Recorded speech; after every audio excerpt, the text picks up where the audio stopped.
goals in a span of 39 seconds. We see the Hurricanes in a hole for the first time in these playoffs. Back for Blake. Blake feeds it across. Ehlers scores! His first playoff goal as a Hurricane, and it's a 2-1 game. Nikolai Ehlers drops it. Canada scores! And this game will go to overtime. Over the line, hands it off. Taylor Hall going to the net. Hall's shot, stop play for that, rebound, scores! Taylor Hall banks it home! Carolina wins game 2 in overtime.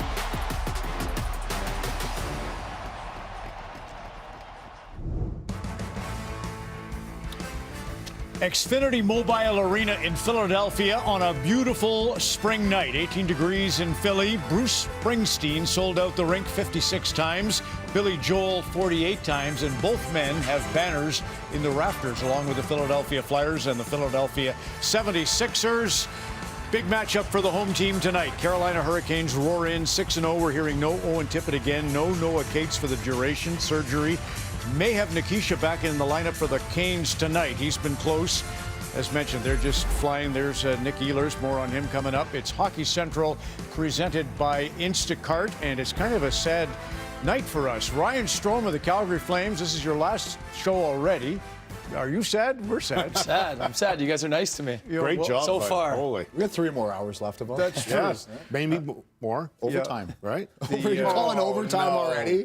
The Don Valley is closed this weekend in Toronto. The liquor stores have to close because he brought in wine. And I mean a lot of wine. Thank you. We've never had parting gifts for any of our expert analysts. My mom deserves some credit for that, too. She picked it up for me. So thanks, Mom. Okay, back to... you could have had Taylor Hall for a song, back to Springsteen and Billy Joel. Right. Not anymore. He's just unreal right now. Okay, I can't speak for everybody here, a Kevin line, but but he would. I can't wait to hear what you're I saying am now. just so impressed with Taylor Hall, and it's not because he has 9 points. I mean, that's, you know, a blessing for him, and I'm sure he's really happy. But it's the way that he's bought. Period. It's 2-2 at the time. So what does he do? Block. That was the second block, by the way, in that game. And then we go to overtime, and we all remember this, 1:06 left in overtime, and a gritty performance right in front of the net to score and beat Dan Vladar. And so for me, it's just fun watching Taylor Hall be a part of this group. Like you can tell he just loves it, right? Like it's a team commitment now. And he's always had all sorts of talent. We understand that, but I just think that he's loving the experience here. And I'm really good buddies with Halsey, so I got to give him some flowers here. And, you know, I went to dinner with him earlier in the year, and he was on the 4th line. He started the year in training camp on the 4th line, and I asked him, I said, like, how do you feel about this? And he said to me, he goes, you know, I'm just going to work with it. I'm on the second power play. I'm going to move up the lineup. I'm on a really good team. I think that's a lot of maturity, and I've always really looked up to him on and off the ice. He's a great pro, and I don't know if 22, 23-year-old Taylor Hall would have thought that way, but he's come a long way, and good for him for now being one of their leaders in the playoffs, and says a lot about him, and he's a great friend and a great player, and really happy to see him doing well. I can't believe how he just stick-handled like 5 feet over the line there. I wouldn't let him get away with that. Right. But, Kelly, you can speak for me because I agree with everything you just said about him. And another thing about him, like he's won a Hart Trophy before. We know he's had great years. But I think this playoffs, you've noticed him being really clutch. And clutch is like another thing that like just adds to your legacy. When you can score big goals like last game and big moments, that adds to your resume for sure. Speed, huh? He's got it. Nick Ehlers has got it. Ehlers 5 goals for the Jets in their 8-game run last year. There he is with Sean McKenzie. Sean. Nikolai, different venue, but same situation, a 2-0 series headed out on the road. What's the most important thing when it comes to not allowing your opponent to feed off of all of this? Play simple. We know they're going to come out hard, use the energy from the crowd. We got to have a better side than we did last game. The deeper that this team goes in the playoffs, how much more are we seeing just how much offensive depth you guys have? Yeah, I mean, it's important to have the depth. I think we've done a good job of that all year. So that's something that we want to continue doing, and yeah, it's worked out so far. Nikolai, thanks for the time. Thank you. So So Ehlers' greatest asset, other than his interviewing skills, is his speed. He's one of those wingers where he's got so much speed, he's able to fly through the neutral zone. And as a defenseman, you give him a cushion because you're afraid of it, and you back up. And when you back up, this is what you get. Cut back, and you get guys coming late. And he's been doing a great job in this playoffs of backing off the D with his speed and then hitting guys late with their passing. So Stromer, I'm not saying you're not a speedster, but certainly like Hammond, McKinnon, and Natchez, they're the guys that do that kind of thing. Yeah, I'm not the speedster by any means, but you know what the biggest thing for me about Ehlers is? He's a really good 5-on-5 player. I think that really goes well with the Carolina system. He's always had an ability to score at 5-on-5, and he's always kind of been on the second or third line, even when he was in Winnipeg. And when you have a guy that can play down your lineup, so to speak, that can contribute, it's really hard to copy that. So he's done a great job. You see his speed back them off there on the Jarvis goal, and he's been a great fit in that system. All right, so he is one of the more dynamic guys, and he's fun to watch. And the reason why, though, even as well as he's playing, the reason why I'm not counting Philly out is because of Rick Tocchet, the great job he's done all year, right? Like, nobody really believed him then. This is what he said after the game. We keep hearing that we're dead, but the guys won't give up. That's why I'm proud of them, and that's why they play for Rick. Like, I've known him, full disclosure, I've known him since 1987, and I've been friends with him for a long time. But he demands a lot from people, but he's honest and he's fair and he'll challenge you. But the one reason why players really like playing for him, he wants to get to know you. He's not just a coach. He wants to, like in Vancouver, he'd go for walks with the guys around the seawall. And it's about getting the most out of his players. He does it in a respectful way, but he really cares for the guys at the end of the day. And he kind of embodies that underdog role, doesn't he? Which is what the Philadelphia Flyers definitely are now in the series. They're the underdogs, so he's got comfort in that role. He needs a little bit more out of Sanheim. Sanheim is a great defenseman, you know, 4 nations and Olympics, and he's a big guy. That's what people don't understand. Usually, I look at these stats, how many miles they've skated in Game 2, and I don't even care, right? But when I look at this stats, this list, and I see Miller and Sanheim, 6'5" Miller and 6'4" Sanheim. Now I'm impressed. I expect Drysdale, I expect Aho to be there, but when you see these big guys that can skate as well as them, and Sanheim, this is his game. He's a little bit of a gunslinger. He's up and down. He jumps in at the right times. He jumps in sometimes at the wrong times. But I think especially the way this series has gone, Carolina has allowed the fewest goals in the playoffs. He has to be more active. And then Keandre Miller's kind of the same thing. Maybe not as offensive as Sanheim, but he's been skating all over, doing it offensively and defensively. Stromer, you play with him, right? Yeah, Keandre Miller, like you talked about the skating distance, and it's we talked about Nick Ehlers and Taylor Hall, and some guys just fit a certain system. And when they traded for Keandre Miller, I just thought, wow, that really fits. He can skate, he can defend, he's got a really long reach. The Carolina system is a lot of quick ups, a lot of rim pucks, a lot of shots on net from their defensemen. And I'm not saying there's not a lot of thinking involved, but it's very, very simple as a defenseman. Make the right play in front of you, use your skill, use your speed, and he fits in perfectly there. And you know what, good for him for finding a new home there after leaving New York, a rival that they played each other multiple times in the playoff series, and he's gone in there, and it's been pretty seamless for him there. That was a quick up there, and you and Kevin are going to show a really neat thing about Carolina and one of their strategies. Time now for the Spotlight, presented by Firehouse Subs. The subs with substance, highlighting the players with substance. And for us, it's Freddie Anderson. Yes, great game in Game 2. You know, he gave up 2 goals in 4 shots in the first period. You're probably wondering, oh, is this maybe a time when it's not going to be his best? And I would argue that he had a terrific game. The rest, he had a busy second period, and he was at his best in overtime when he stopped 15. Let's take a look at some of those. But when you look at Freddie Anderson, what do you think of? Like, he didn't have a great regular season. Statistically, it was the worst of his career. I think there are people wondering, does he have it left? Is he going to be the starter in the playoffs? I don't know if Carolina thought that he was going to be the starter in Game 1, but he has just earned the net, and he's just been absolutely terrific. Kev, I know you played with him, and you realize how calm he is back there and reassuring to the guys in front of him. And this has been fun to watch, because when a guy has not a terrible regular season, but not as regular, you're wondering, I wonder if he's lost it a little bit, and he's proving everybody wrong. I just think Ehlers' addition, too, the 2 Danes, yes, got to be, the buddy-buddy system. Okay, Yep. Jordan Staal, Ryan, you've faced this monster on the draw. Yeah, Jordan Staal, I mean, there's a funny joke that is in an NHL dressing room. So when you start the game, the coach comes in and he circles the line that's starting on the board. And oftentimes you see like the Staal line is starting when you play Carolina. And all the centermen tend to look around and kind of look at each other and go, oh, who's going to get this matchup tonight? And, you know, I think that's one of the things that makes Carolina so good at home. People always wonder, what is it about playing in Carolina? I think it's the ability to match him up against other guys. So going on the road tonight, it's going to be interesting to see what matchup he does get. And, you know, it starts in the face-off circle. He's an absolute moose in the dot. He crushed me 11-0 this year, I think, in Anaheim. Or, sorry, my first game in Calgary, that is. You won that opening one. I think I won it, too. I got to talk to the stats guy. But, that one you lost. But, you know, he's just, when you start with the puck against this Carolina team, like, they're so good. And he's a big part of that. And he's done it for so many years, and he's such a big part of their team. And it's really underrated how good he is. And if you ask guys around the league, he's one guy everyone hates playing against. Well, just so you know, John Abbott and I didn't mention it in the broadcast, so you're okay. I appreciate it. Isn't that cool? He's got the 4th most face-offs ever in the playoffs. Yeah, that's unreal. That was just kind of flash there. That's an unbelievable stat. And just looking at the C on him, Couturier too, when he was out with the Philadelphia Flyers leadership, right? We're going to feature Porter Martone now, and his mom and dad are both teachers, Ange and Mike, and everywhere Porter has played, he has been a captain. Let's spend a little time with the phenom of Philadelphia. Porter Martone. Picked up by Martone, put the brakes on, waiting for help. Takes a shot and scores! Porter Martone in his first Stanley Cup playoff game. You know, I always dreamed of it, but, you know, I didn't know it would happen this fast.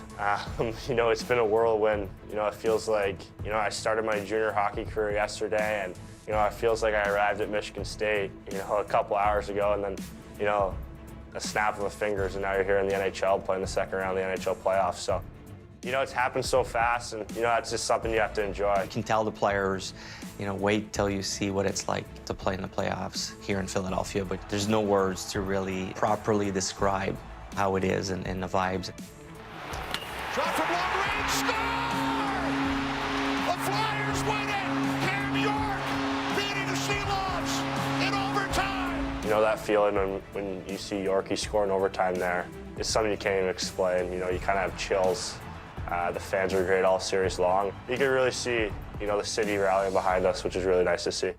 Young Porter Martone continues to make an impression in his first 15 combined NHL games. He's having impacts in every facet of the game, which is pretty amazing for a 19-year-old playing, you know, his first time in playoffs hockey.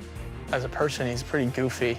He's a big guy, but he's so, like, young that it's a weird mix, but he's really funny. And on the ice, he's big, so he uses his body and protects pucks, and he's got a great shot. I think he's had like 9 shots every game he's played, so pretty impressive to come right in and do that. And over to Konechny, blocked, rebound, they score.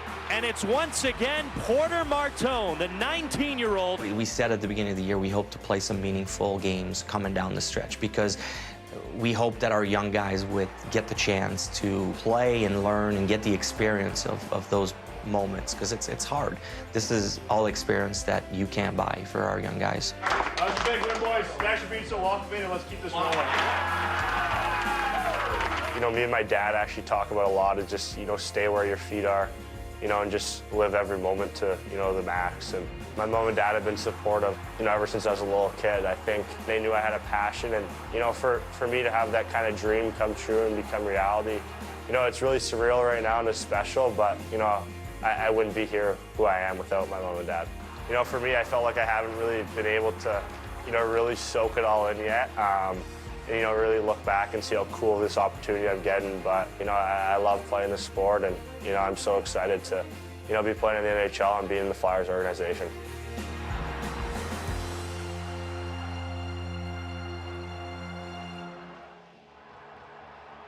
So great. And Kelly, there's stay where your feet are, the advice from Mike. I love that. So Jeff Merrick posted on social media about Mike, Porter's dad, and said, you know, he knew all about his career with Peterborough and a junior career. And he posted some video, and I was watching, and I was, oh my gosh, is this guy like rugged? He was so mean and everything. It was amazing to watch his right-handed defenseman, and so I love that. And so when you're around that kind of environment and you know your dad's plays like that, then it's going to rub off on you a little bit. He's got that in him. You can see it for sure. He's got a chip on his shoulder, and it's funny because he's so young and he's only been on the team for like a month.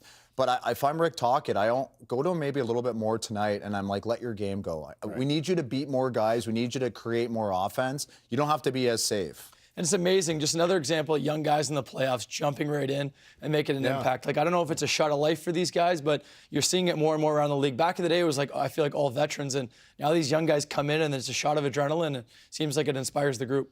And every step of the way, whether it was Michigan State or the World Junior Championships, he's one of those big stage performers, clearly. So when we come back, another one, Jamal Mayers. Jamal's going to chat a little bit about Game 1 of the Buffalo-Montreal series, who he thought shone, who could shine a little more. That's when we come back. Hockey Central, ahead of the game in Philly.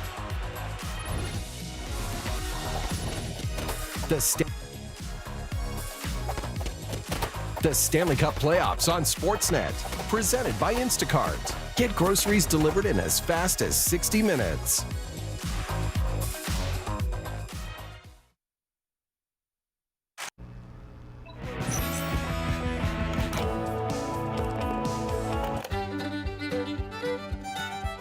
Hey, look to the stars. Are you gonna be alright? If Connor McDavid and Connor Bedard had childhood ambitions to become architects, CIBC would work with them every step of the way. Or if they wanted to be mechanics, we'd have a personalized plan. Just like we'll have a plan for your ambitions too. CIBC, ambitions made real. New plan.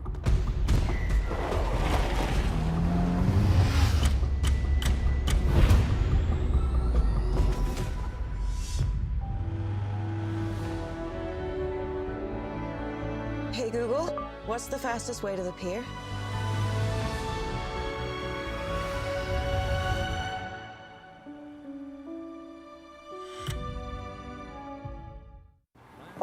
Please welcome friend of the pod, Ty. Please tell me you did not start a podcast? People got to hear my takes. No, people got to go with the score. Oh, D-Pair's tired. Shots are really piling up. My gut says overtime, folks. What? No. New York's got this. Lock it in. Bad placed. Yeah! We called it! Oh, let's check in with the chat. Mom! You can't say that. What are we laughing at? What's this? Oh, it's an offering to the hockey gods. Yeah, we don't do that anymore.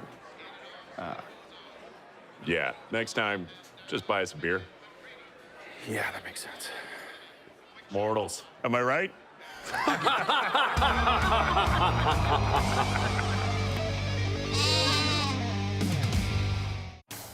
With Rogers Xfinity Internet, my whole house is ready for baseball. So this is where I buy all my memorabilia. Boom! Just got Clement's childhood glove. Mom. She's really come through for me. And this is where I stream everything. Sweet setup. It's all for you guys. Michael, what is this? Oh, yeah. That's where I keep my modem. Get Major League Internet with Rogers Xfinity. Yeah, Wi-Fi just pouring out of that thing. I like thin ham. Thin?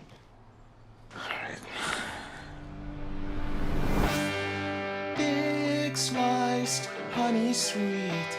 When all he wants is a different meat. Thin enough you can see right through me. I wanna make the sandwich of your dreams.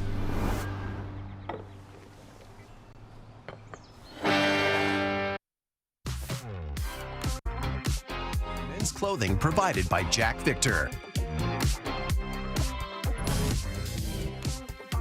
The official fuel of the NHL, Esso, is proud to fuel Canada's love for hockey. Esso, dedicated to Canada's game for over 90 years. Time now for The Big Board, presented by Bet365, official partner of the NHL. Here's Jamal Mayers. And Jamal, Kelly Rudy and I coached in the CHL Top Prospects game. Kelly had Mark Habscheid as his head man. I had Brent Sutter, but I had Bowen Byram. So we were home and cool, leading 3-1 with 5 to go. And I have Bowen, who's like the swagger on the bench of all swaggers. Anyway, we lost 4-3. I don't know what happened. But he was good last night, didn't you think? Absolutely. It's not coaching, but he's been really good, especially offensively. And to see what he's been able to do on the offensive side of things, really leading the charge of the second unit with Owen Power. In fact, he's got 3 goals and 2 assists in the last 5 games. And over the course of these playoffs, in 7 games, he has 4 goals and 2 assists for 6 points. But what's most impressive, he's a +7 as well. The only minus was in Game 5 versus Boston. Hopefully I didn't just jinx him. His partner, as I mentioned, Owen Power, 17 shots. You have to think he's watched and learned a few things from his old partner, Cale Makar, from the Colorado days. Getting those pucks through, he's been really good at. You didn't jinx him. Kelly Rudy jinxed him. Anyway, Zach Benson, here's another good story for you. When he was an 18-year-old kid, so this is 2023 December, playing against the Stanley Cup champs with Buffalo, and he scores the winning goal. And Don Granato, the coach, came into the room after the game, and he said, you know what? The champions, they got Bennied. He loved Benson right away. Everybody in Buffalo loves him. What about him? Yeah, you know what? He's got a tremendous amount of skill, obviously, and he finds ways to create offense in so many different ways. In fact, he got a goal and assist to close out the Boston series, 2 assists in the first game against Montreal, 2 goals and 3 assists, 5 points in 7 games these playoffs, and that's without getting a point in the first 3 games. He's centered by Norris and Doan, who have 5 goals in the 7 games of the playoffs. Yeah, he has puck skills. Yeah, he has vision. He has timing, but he is absolutely fearless and will go to those tough areas to score. So Ryan Strome said last night, Jamal, that Montreal had mixed up their lines a little bit from the previous series, and he thought they might have been out of sync a little bit. They need Demidov. That's what you feel. So go on about Ivan. What are you looking for? Yeah, they need a lot more from him, obviously, offensively. He's got no goals so far in these playoffs, and he is on that second line, obviously, playing with Newhook and Evans. And you could argue or make a point that they actually have 2 third lines, but they have to have him produce. Perhaps there's an opportunity for him to switch with Slavkovsky because the number 1 line isn't creating as well. So in 8 games, only 2 assists, 16 shots, averaging almost 17 minutes. All the focus has been on Caulfield only having 1 goal. Demidov has to show up offensively. They've got to get him going. He is the spark plug. I know that Marty St. Louis is going to mix things up, certainly. Don't be surprised if you find him moving up in the lineup, getting different opportunities with different guys, because they need all kinds of help offensively. Fantastic as always, Jamal. Jamal Mayers and the Big Board, presented by Bet365, official partner of the National Hockey League. You can download the app today. So back here, and we're going to talk about that quick strike Canes approach. Ryan or Kevin, you're going to start. So a lot of players feel like Carolina Hurricanes, one of the hardest teams to play against. Use buzzwords like aggressive, plays fast, comes in waves. What does that actually mean, though, on the ice? So when you play Carolina, the thing that makes them really tough to play against is they're just relentless. And people say, like you mentioned, how do they do it? Well, what they do is they keep you on the ice for extended periods of time. So when you're in the O-zone here, look at the pressure they put on the other team's defensemen. They're just nonstop. They're always over top of their checks. And then once Philly is finally able to get the puck out here, they don't get it all the way down. So they get, maybe just the other team's blind. They're going for a change. Some guys aren't fresh. They rim and quick up, and look how quick it goes 200 feet the other way. Carolina just goes over and over again. So this is what they say being on your heels. The quick ups, the nonstop, the pre-pinch by the D, and they go at it again. Here's another similar rush chance. Right to the net, they crash hard, they're fast, they're aggressive. Philly, again, breaks the pressure. They're probably pretty tired. They're able to chip it out. Michkov doesn't get it deep, and look at it again, quick up, right back down your throat. And this is what they do over and over and over again. And as the opposing team, you feel like you just want to get off the ice. You can't make a play. You're just in pure survival mode. And you know, when they do get in the O-zone, this is the next thing they do. Look at the pre-pinch on the D here. So the weak side D is always ready to come down on the puck, which makes it so hard for the weak side winger to try to get out to the D. And they do it again here. Their forecheck is their bread and butter of their game. They come hard. Another pre-pinch by Walker keeps the puck in. Shot attempt, shot volume, and this is how they do it. It's just relentless. And they rim pucks out in the O-zone. And when you're on the defensive side, you're exhausted. There's only so much you can do to get the puck out. You're just trying to get to the bench, but then you sewer the next guys coming on the ice, and they're on their heels, and they have nothing they can do. So to play this style, though, you have to play everybody in your lineup. Do you not? Do you need 4 lines and 60? And if the other team's not prepared to do that, you kind of expose them, right? 4 lines, guys that can skate, guys that buy into the system, and they just quick up the puck. There's no dipsy doodling. There's no east-west. That's why a lot of teams and why their analytics are so good. A lot of people love that. And it's just over and over again. It's tough to play against, and especially in their building, they're really good at it. So the Norris finalists. Okay, get it out of the. I was holding it in because I want to hear what you think about. You made a great point earlier today. We were doing the Bob Stauffer show, and you just said, "Look, Bob, Evan Bouchard. I know you're crestfallen in Edmonton, but it's just one of these years." It's a year where it's a really deep pool, and it's not like that every year. And I think Darlene's going to win it, even though I still think Makar is the best tee. But Quinn Hughes could be in there. You know, you could have who else could you have in there? You said Jake Maurice Sanderson, Mo Sider, Evan Bouchard. Yeah. So like, take your pick. Like, I think you have to be a complete defenseman to win that. Like, who are some of the guys you think should be up there? I mean, the guys you mentioned, 100%. I mean, I know Bouchard at the points, and he's unbelievable offensively, but you're right, it's a total package, and it's splitting hairs, though. I mean, every year a different guy can win. I think Makar is the obvious one, and then after that you can have the debate for guys each year, who has the best year, and the award's supposed to be who's the best player that year, so we'll see who wins. I know Bouchard's not up for that trophy right now, but I think this year did a lot for the hockey world to see what he can do, though, right? Like, I think moving forward, people take him more seriously. Like, they just thought he was an offensive guy, not realizing that he's on the PK. What was he, plus 25? He had over 100 block shots. Like, he does so much more than just score points. I think moving forward, people go, you know what? We should consider Evan if he has years like that. Totally agree with you. And then the guy he played against in the first round, Jackson Lacombe. If Lacombe has a point a game next year with the way he skates and defends, why can't he be up for the award as well? Well, he's got to get to those loose pucks on icings. Anyway, other than that, tremendous player. Wave it off. You have to have watched, last night. Okay, we're getting ready for a huge game for the Philadelphia Flyers. They're down 2-0 in the series. Carolina and Philadelphia, coast to coast on Hockey Night in Canada. When we come back.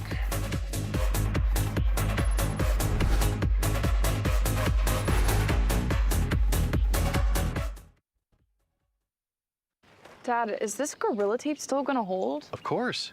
It's tested by a real gorilla. What?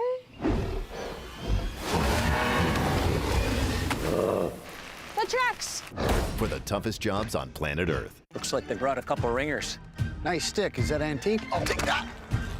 Come on, Dougie, you got a back check. Garbage day. Now you can finally drink out of a cup. You want the best? At Brandt, that's the least we can do. Now, for a limited time, lease select John Deere compact construction equipment, including the 17P, from as low as $687 per month. Bank on Brandt. Life is filled with rewarding stages. Now, your banking is too. The CIBC Smart Account. Get up to $850.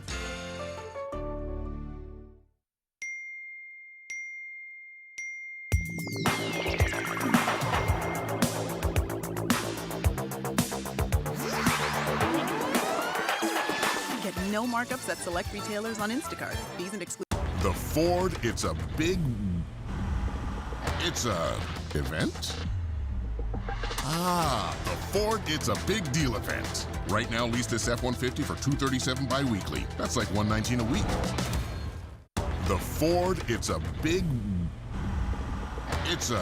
event? The Ford, it's a big deal event. Right now, lease this F-150 for $237 bi-weekly. That's like $119 a week.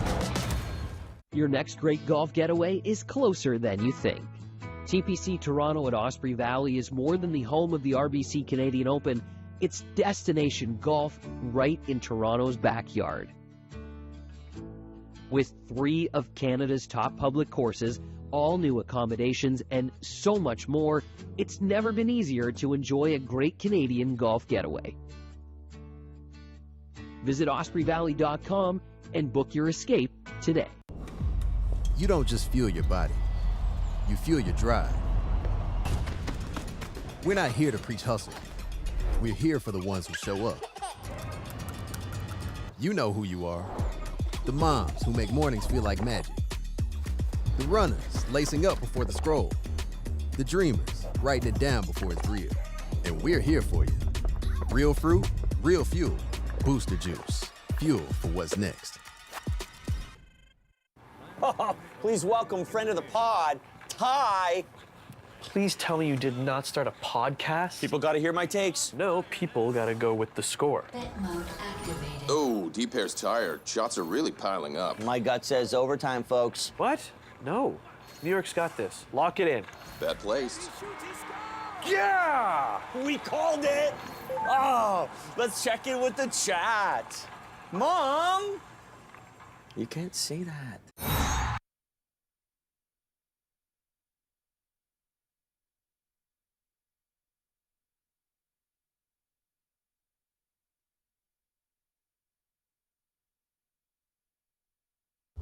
The National Hockey on Sportsnet presents the Stanley Cup Playoffs.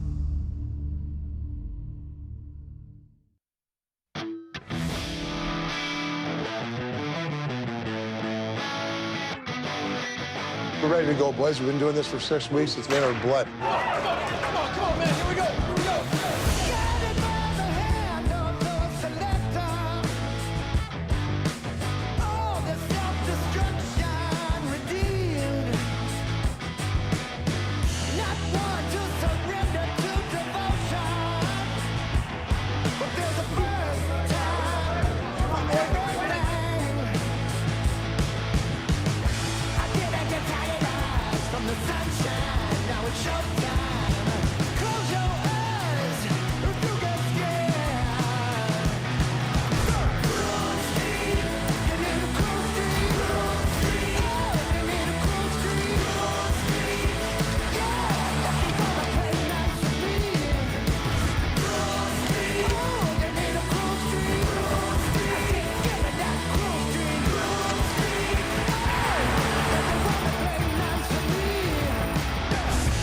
Going to net, Hall shot, stop over there, rebounds, goes!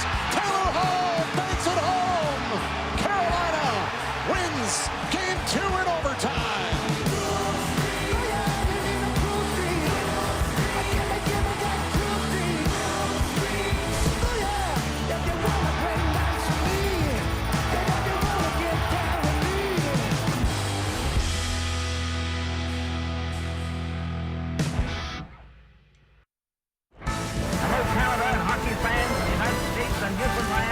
This is Hockey Night in Canada on Sportsnet. You want action? We've got action for you here tonight.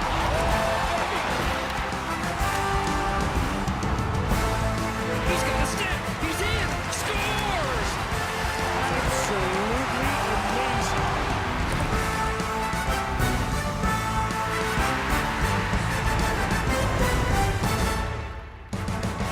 Iconic sports city, Philadelphia. That's William Penn, that statue. It's 132 years old. For the first 90, you weren't allowed to build a tower above the hat, but you can now. There's Sean Couturier. You know what he's thinking, Ryan? He's thinking, oh, damn, I got to take the opening faceoff against Jordan Staal.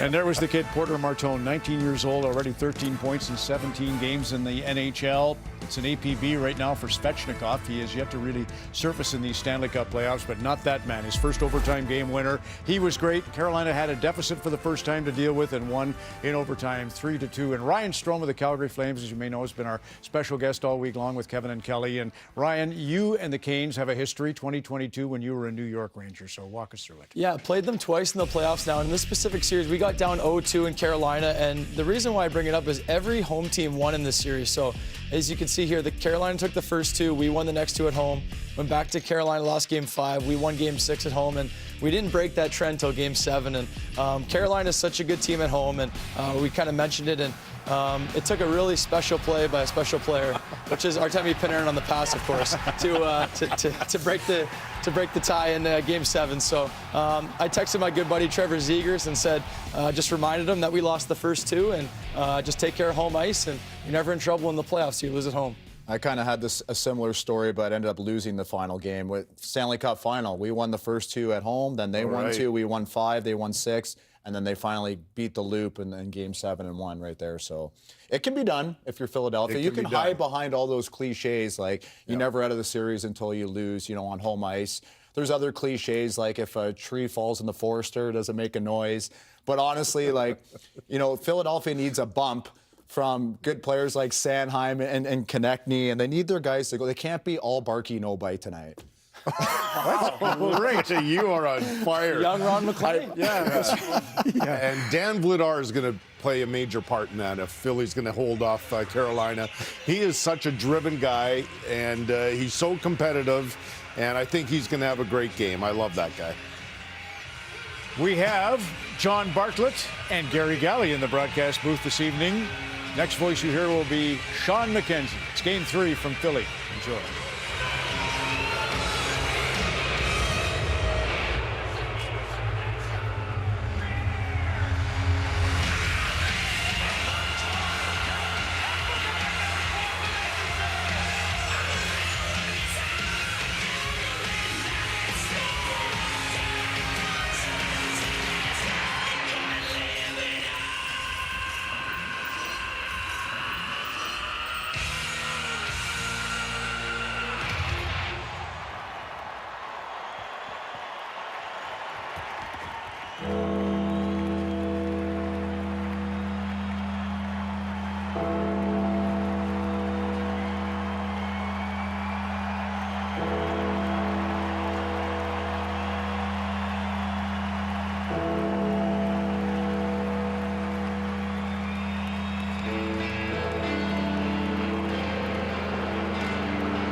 There are sports fans, and then there are Philly sports fans. Unmatched intensity, hostility, and now belief.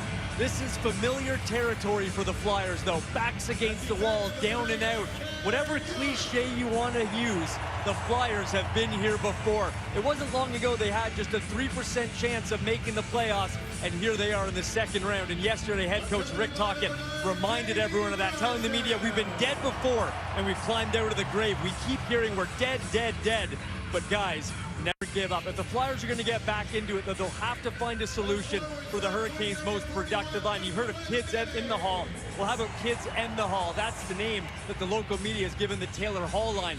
We shouldn't be surprised that Taylor Hall is at a resurgence and scored an overtime game winner. He's a Memorial Cup champion, a first overall draft pick, a Hart Trophy winner, but it's everything else he's doing that has made this season so impressive. A round one hit on Jake Sanderson that knocked him out of this series. A game one hit on Christian Dvorak that has had an impact on him. And how about a toe save in game two that may have saved the game? Rod Brindamore says he's come in and he doesn't want to be the man, but he's become the man. Let's see what is in store tonight. Puck drop coming up. Enjoy. At this time, we ask you to please rise. Remove your hats as we ask all military and veterans to render a hand salute to our flag. And welcome the #1 ranked optimist in the NHL, our very own Lauren Hart, accompanied by organist Michael Rinkworth, as she sings, God Bless America.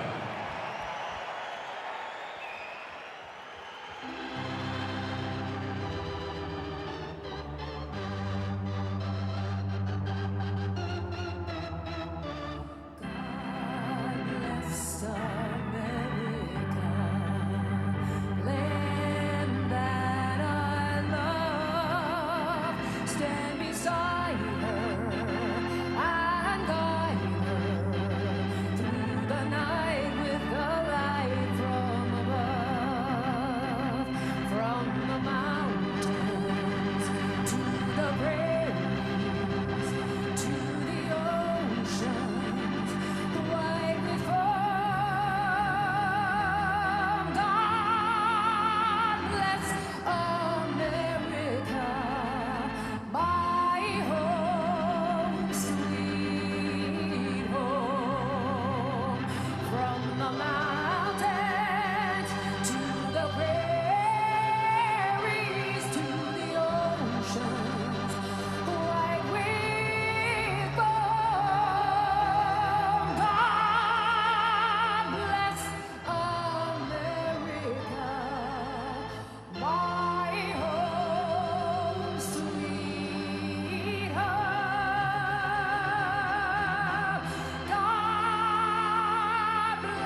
Following a big overtime win at home in Carolina, the Hurricanes shift direction northeast to Philadelphia, still riding a perfect record in these playoffs.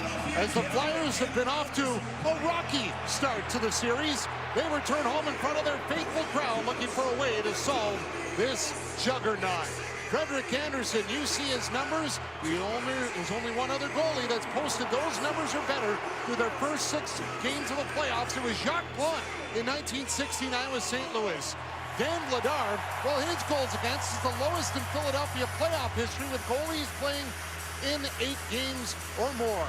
Taylor Hall became the 4th oldest player to score a playoff overtime goal in franchise history with his winner in Game 2. And Travis Konecny was the Flyers' leading scorer in the regular season. He'll need to try and lead the offense, which is missing a few key parts up front. Every champion was once a contender who refused to give up. We all know how Rocky fared in the first matches against Apollo Creed and Clubber Lang, and Philly loves her story of an underdog fighter. So it's the Flyers that look to channel some Balboa magic here tonight. It's Game 3. Let's see who's got the eye of the tiger. Glendening wins the draw. York is up with it. Flyers start with a puck. And it's tipped in by Garnet Hathaway, who goes after in the corner. He's immediately bumped by Keandre Miller. Glendening trying to dig it out as Stahl kicked it up, and it's cleared out. Drysdale off the boards, hands it off for Garnet Hathaway. He'll dump it in. Anderson out of that, trying to get it around the glass. Couturier cut it off. In comes Glendening, knocked it free. Couturier waits back of the goal, up high. Drysdale shot, side of the net, nearly got that one through. Drysdale already with 2 game-opening goals in the playoffs. Here's Chatfield the other way with a backhand right on. That's handled by Vladar. Really good start for Philadelphia here. We all know in Game 2 they came out and got those 2 goals. They couldn't hold on to it, and eventually Carolina wins it in overtime on the home. But you got to come out in Game 3 and get to something that's been good for you all season long. Your forecheck. Establish it. Get in on the defense of the Carolina Hurricanes. Turn pucks over as Miller goes to finish Hathaway, and unfortunately the bench gate was open and he ran into it hard. He went off immediately. He's trying to get it settled down, but that will stick. Sanheim fights for the puck in the corner. Ristolainen in there as well. Ehlers tries to dig it out. It'll come free. Chatfield goes after it. Excuse me, that was Svechnikov. Now it's up in the wing. Forrester with a long pass. He connects. Konecny put it off the post. Konecny was banging his stick, calling for the pass. He gets it and then catches iron. Forrester will lift it high in the air and skip it in. Slavin on the puck, and he'll settle it down for the Hurricanes. Played it off for Chatfield. Long pass through center, tipped in by a bump. There's Drysdale, will ring it around. Zegras knocks it back out. Miller hands it off. Here's Stankoven with it. He'll swing it back. Little trouble there for Blake. Lost it to Zegras. Bump goes after the loose puck. Stops on the boards. Bump spins around. Wanted to get it to the point for York. That didn't work. Back the other way comes Taylor Hall. Hall cuts in. Takes the hit from Martin. Dumps it off for Blake. Chipped over for Stankoven. Has to find a little room. Walker's shot for the point gets blocked. And Zegras will put it off the glass and out. Andre Miller will ring it right back in. Michkov. It's pulled over by Carrier. Robinson at the point kept the puck in. Carrier sends it around. Jankowski was parked in front. Robinson can't get the pass to him as Gostisbehere shot from the line as tipped and goes wide. Jankowski pressured on the wing. Michkov will get it out. Rundstrom trying to catch up to it. Robinson is there, and he'll clear it away for Carolina. Michkov will play it for Sealer. It's it back into his own zone for Andre. Gil Andre hands it out for Sealer.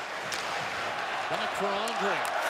Worked up ahead and cleared out by Hathaway. So a good sign that he's showing no ill effects back out on his next shift. Puck skips in on Vladar. He'll bang it away for Andre. Rattled around the glass, and that'll make it to center. Field on the puck.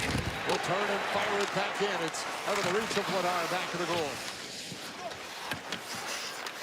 Corner goes Stahl.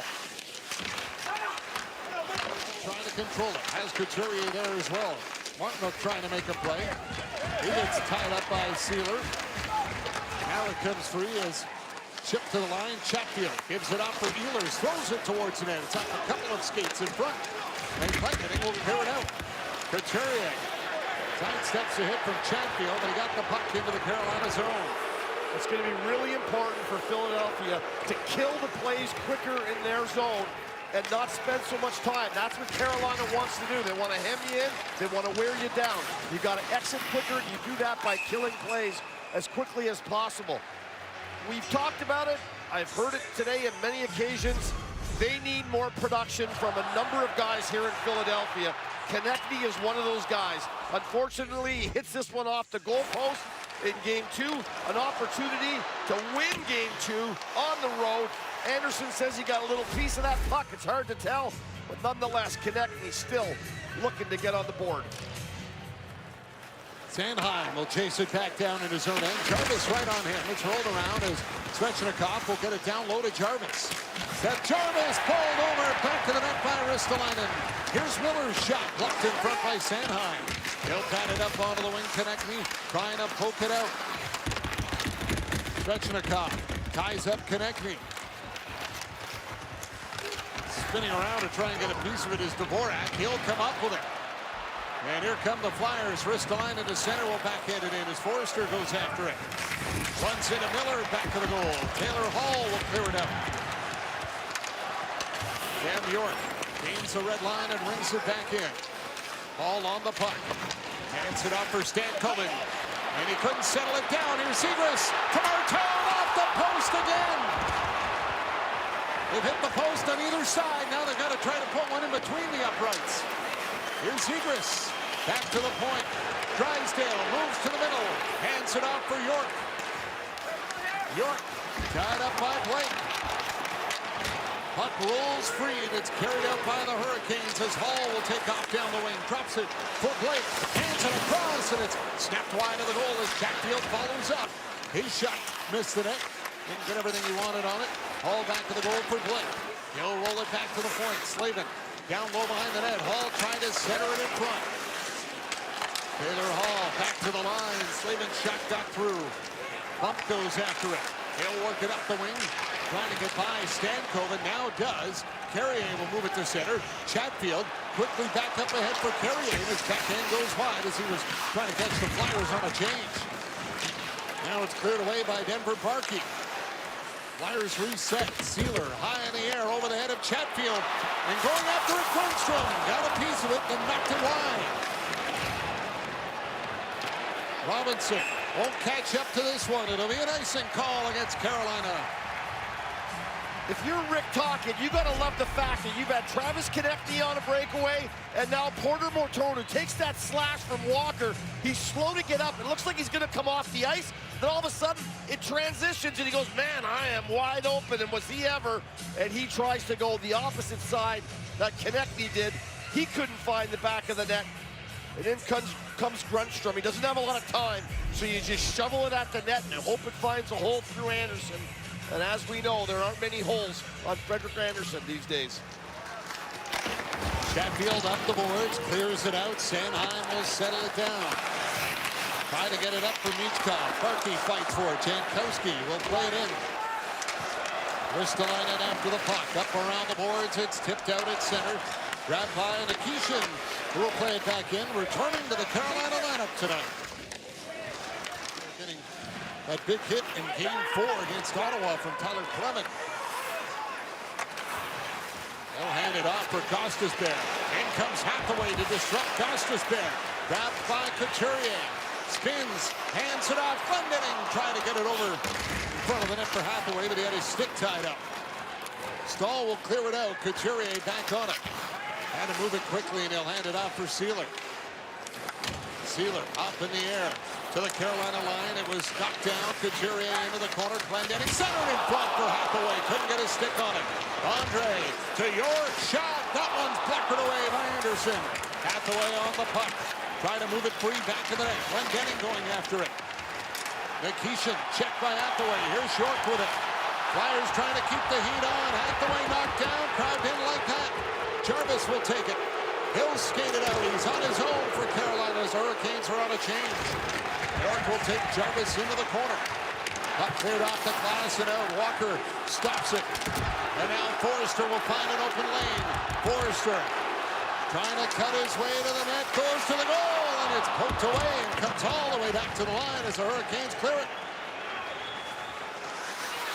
Dvorak from behind his own net. Long pass up for Sanheim. On to center.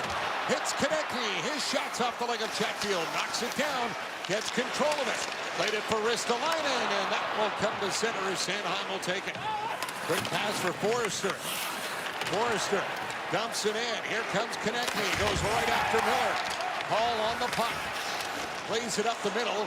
Ristolainen got a piece of it. Skating over to it is York. He'll gain the red line and put it right back in. Knocked down by Hall, and he hands it off for Keandre Miller. Good pace to start this game 3 here in Philadelphia. The energy in this building is off the charts. York fired it around the wing. It gets by Chatfield and out. Slavin up to center, knocked down by Bump. Here comes Bump. Works his way to the net. Can't get around Slavin, and he's taken down. They crash to the boards as Anderson will cover it up and hold on. And a little hugging in the early going. A furious start for the Flyers and a couple of goalposts to open up Game 3. Do you mind if I ask you a question? What do you make? Well, apparently the average person makes 6 friends a year, makes 7 jokes a day, and makes about 19 people blush. We'll make 1.4 babies. Make sense of that math. On average, you make a life that is by no means average. And then you make a mean grilled cheese. Scotiabank, you're richer than you think. No markups. No markups. No markups on groceries I buy. No markups on select retailers. Fees and exclusions apply.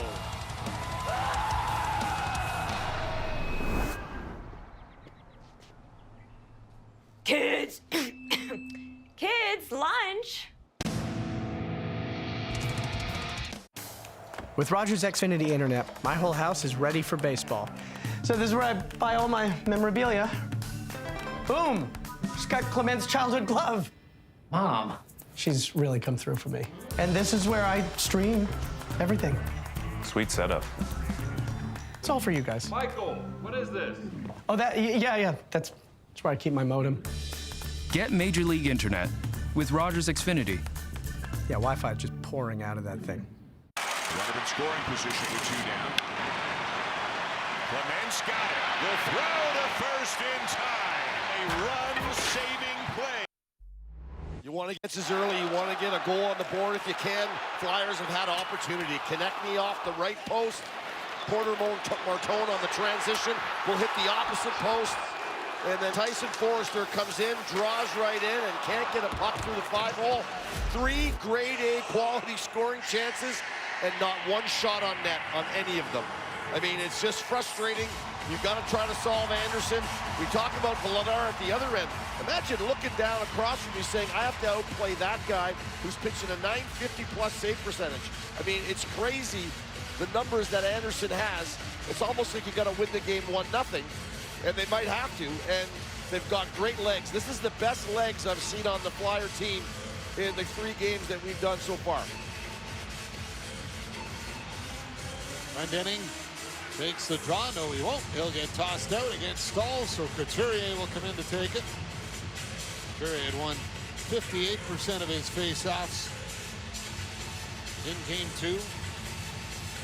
Stahl was 59% in the draw. Stahl gets that one. Hurricanes will clear it out.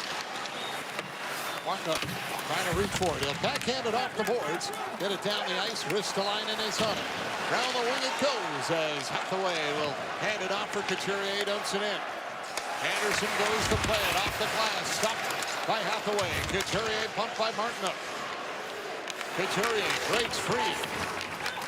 Hathaway will ring it around as Sanheim goes after it. Played into the corner. Chatfield on the puck. He'll lift it in the air and get it out. It bounces back. Short on Ristolainen. A break for Stahl, but he can't get a shot to the net. Ristolainen up for Sanheim. Walker from the point. Hit his own man Stahl, and the puck comes out. Couturier will poke it away, then collides with Stahl. They get into it at center as Walker will bring it in. Sends it up for Robinson. Put it to the front of the net. Carrier trying to get a piece of it. Robinson follows up. And Vladar was blocking the lane as the puck gets cleared. Eric Robinson had 6 shots and 7 hits in game 2. I thought the two captains were going to go at it here right in front of me.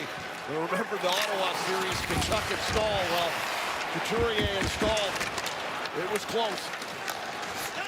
Carrier will clear it out.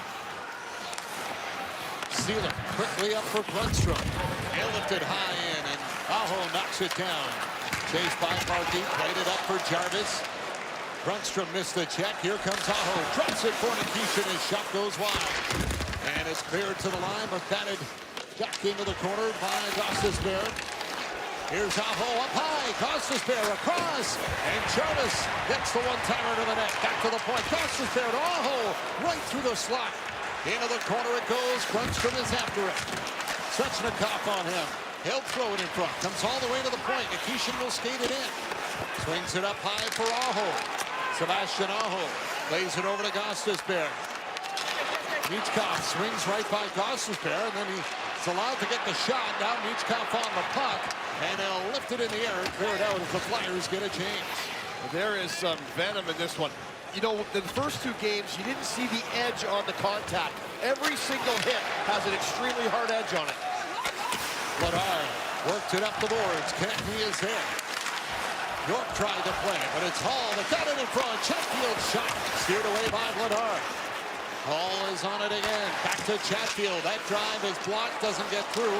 Broken stick for York, but the Flyers clear it out. Slavin knocked it down. He'll backhand it to center. Blake gets a bump. Konechny trying to find it in his feet and does. Konechny had it taken away by Slavin. Hall trying to move it. And he's pushed off the puck. Hurricanes follow up as Blake will bring it in. Blake with a shot. That one's off the target.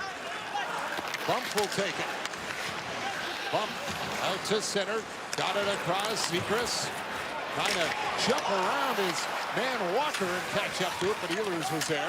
Now Miller, bump by Seacrest. He'll hand it off. Oh, it's from Martone. Oh, great save Anderson. Denying Alex Bump. As Martone put it across to the other youngster to set him up.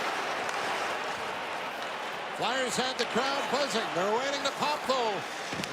They haven't scored on their great chances. Sanheim after it. Stahl into the corner for Martinook. Around the boards and out to center.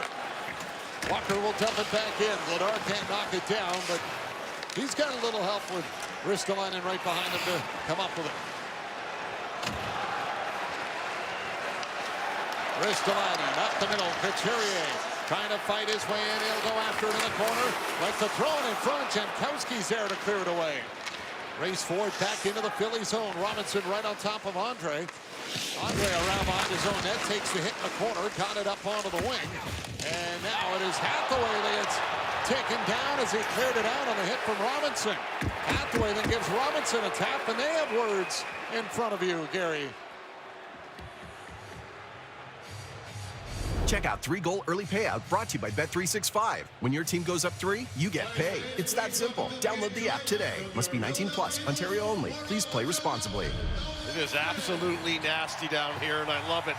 Opportunity for Chatfield. When you're playing with this line, the Stankoven line, just get open. Everyone is paying so much attention to them. It's a great opportunity. And then the Flyers on the forecheck. Turn the puck over. And what a set of hands on Martone as he dangles around, gets open, and lays it over for Bump. And Anderson does a nice job of tracking it across on the post. Here's Slavin with a shot, blockered away by Vladar. Glendening will carry it out. Chatfield up for Svechnikov. Hits the red line and flips it in. Drysdale after the puck. Sidesteps the check from Jarvis. Drysdale will work it ahead for Konechny. Dumped in as Forrester goes after it. He called for that cross-corner dump to catch up to it. Now he's got control. Back to the point for Sanheim, and it went off his stick as he fans on it. Ristolainen fires it back in. Forrester right on top of Chatfield.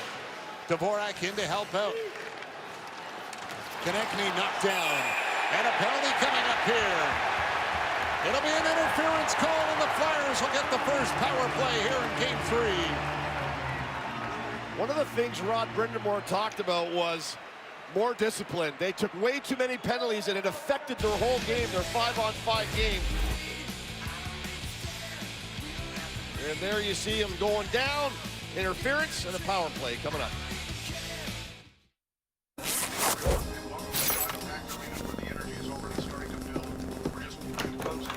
Enjoy the game at the game with free tickets from Scotia Perks. Scotiabank, you're richer than you think.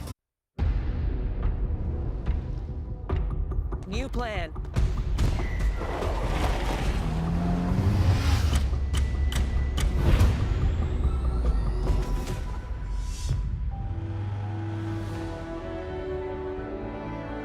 Hey Google, what's the fastest way to the pier?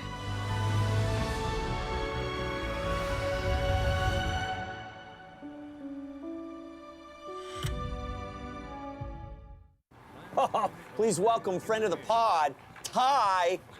Please tell me you did not start a podcast? People got to hear my takes. No, people got to go with the score. Oh, D-pair's tired. Shots are really piling up. My gut says overtime, folks. What? No. New York's got this. Lock it in. Bad placed. Yeah! We called it! Oh, let's check in with the chat. Mom! You can't see that. The Ford, it's a event? Ah, the Ford, it's a big deal event. Right now, lease this F-150 for $237 bi-weekly. That's like $119 a week. Your room error is at 0 now, and Coach Rick Tocchet knows this. He wants his players to understand you have got to be in control. And he's basically telling him just to play the game. Stay away from the other stuff. The other night, as I mentioned, there was a whole host of penalties. It was a parade to the penalty box, undisciplined, and the game lost some of its fabric. That kind of got hijacked by all the penalties, and the flow of the game kind of died. Right now, they're getting a power play. You cannot afford to nullify that. Whatever happens to you, just take it, get to the power play, and let's move on. Chatfield will get it off the draw, and he'll get it off the boards and down the ice. Time 13 minutes, 34 seconds. Ladar will set it up for Drysdale. He'll play it ahead for Zegras. Zegras lifts it into the zone. Chatfield is on it first. Rolled it back up the boards. Barkey trying to reach it. Can't do it. Stahl's got it. Long pass, tried to connect with Martinook shorthanded, but he got tied up by Forrester. Drysdale gives it back for Konechny. Off to Zegras and back for Konechny. Over to Zegras again. To Konechny, hopped over his stick. Here's Barkey with a shot. Off a stick and wide. Konechny trying to roll it up the boards. Barkey trying to catch up to it, but it is cleared out of play. Check out 3-goal early payout brought to you by Bet365. When your team goes up 3, you get paid. It's that simple. Download the app today. Must be 19 plus. Ontario only. Please play responsibly. The Canadian Elite Basketball League tips off with Winnipeg versus Edmonton taking the court. Catch the action Saturday at 3:30 Eastern on CBC and CBC Gem. Well, the Flyers' first 2 power plays of their night in Carolina were pretty good, and then the ones that came after, the 5 later, were not so good. But get back to what you do best. Move the puck quickly, get pucks to the net, get traffic. York got it down to Martone. Back to the line, out of the reach of Ristolainen, and he'll have to retreat to center with it. I think Rick Tocchet feels that they're a little bit guilty of trying to overplay things, make passes through the seams, make the pretty plays. He doesn't care if the power play goes ugly now. Get it to the net. Let's get traffic. Let's find a hole. Nikishin off the glass and out. Ristolainen on it again. Ristolainen will bring it in on his own. Shipped it over to York. Dvorak trying to back him up. It comes out again, and Ristolainen will move it across onto the wing. Michkov Played it over for Dvorak along the line for York. He'll dump it in. Miller goes after it. Now Dvorak catches up to it. Played it to the point. Ristolainen's got it. Hands it off for York. York. Down low to Martone. Up high to York. Back across for Ristolainen. It got away from him. And the Flyers have to take it back out at center. And Michkov will bat it in. And this is what Carolina does to you. They just frustrate you because when you cross the blue line, you think you're going to make this little shovel pass, and then the penalty killers are going to back off, and you're going to get set up. But they don't. You cross that line, and that's a green light for Rod Brindamore's penalty killers to start applying pressure immediately. And then you make these bad passes because you don't have a lot of time. You certainly don't have space because you're jammed in along the blue line. And they just do a wonderful job of penalty killing. They're 93.8% here in the playoffs. The discussion on where the faceoff is to be held is because the puck got shot into the Flyers bench when the door was open on the change. Puck comes across for Drysdale. He'll backpedal with it. Walker out of the box. So the power play comes to an end. Drysdale will dump it in. Anderson trying to move it into the corner. Picked off by Parkey. Connecting, got it to the point. Sanheim down to Zegras. Zegras flips it back to the point, and it bobbled a little on Drysdale, and they'll have to take it back out. Now he banks it off the boards and plays it in, but wrong side of center, and that'll be an icing call against Philadelphia. Well, I'm jammed in between two of my ex-teammates here, both beloved Flyers. You look at Rick Tocchet and the intense player that he was when he played the game, well-loved here in Philly, and then Rod Brindamore, of course. I mean, had a great chance and opportunity to play with him. What a teammate he was, and a perfect Flyer, the ultimate Flyer, both these guys, except one of them isn't as well-liked right now in the building as the other, but I don't think that's bothering Rod too much. He knows what to expect when you come into a hostile building like this. Hurricanes win the draw. Nikishin will play it across. Blake down to Gostisbehere. His shot stopped by Vidar, and he'll vacuum that up. A few more words being had afterwards here in Game 3, where Flyers fans are hungry for a win at home. And of course, you're going to have a little Philly cheesesteak action. If Connor McDavid and Connor Bedard had childhood ambitions to become architects, CIBC would work with them every step of the way. Or if they wanted to be mechanics, we'd have a personalized plan. Just like we'll have a plan for your ambitions too. CIBC, ambitions made real. The Ford, it's a event?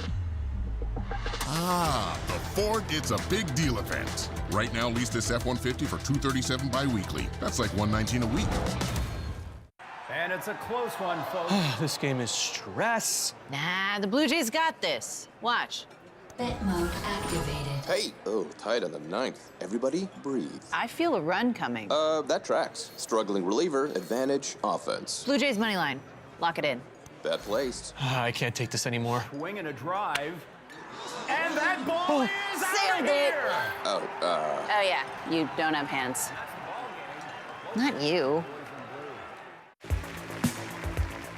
Instacart lets you choose your bananas. Get them just how you like. Instacart lets you choose your bananas. From green to extra ripe. Use the app to control your bananas. What a time to be alive. I can't go believe what a time to be alive. Sweet, get it. I'm good. No, we got it. Before the break, Gary Galley mentioned two of his former teammates, Rick Tocchet and Rod Brindamore, two hard-nosed guys who were loved by the Flyers fans when they were here in Philly. But when you play like that, eventually your pass will cross, and that they did. September 25th, 1993. Yes, Brindamore and Tocchet, two guys who played the game hard and did things the right way, just like that. Gary, I could imagine that those are two guys you'd rather be teammates with than opponents against. Well, when I got traded to the Flyers, I think a couple games before we played them, and Rod and I got in a spearing fight on the ice. And the first practice, he wouldn't even talk to me. So it took a little while to warm up to each other. But yeah, what a great guy, great teammate, and both those guys you'd love to play for, that's for sure. Ristolainen on the puck in the corner.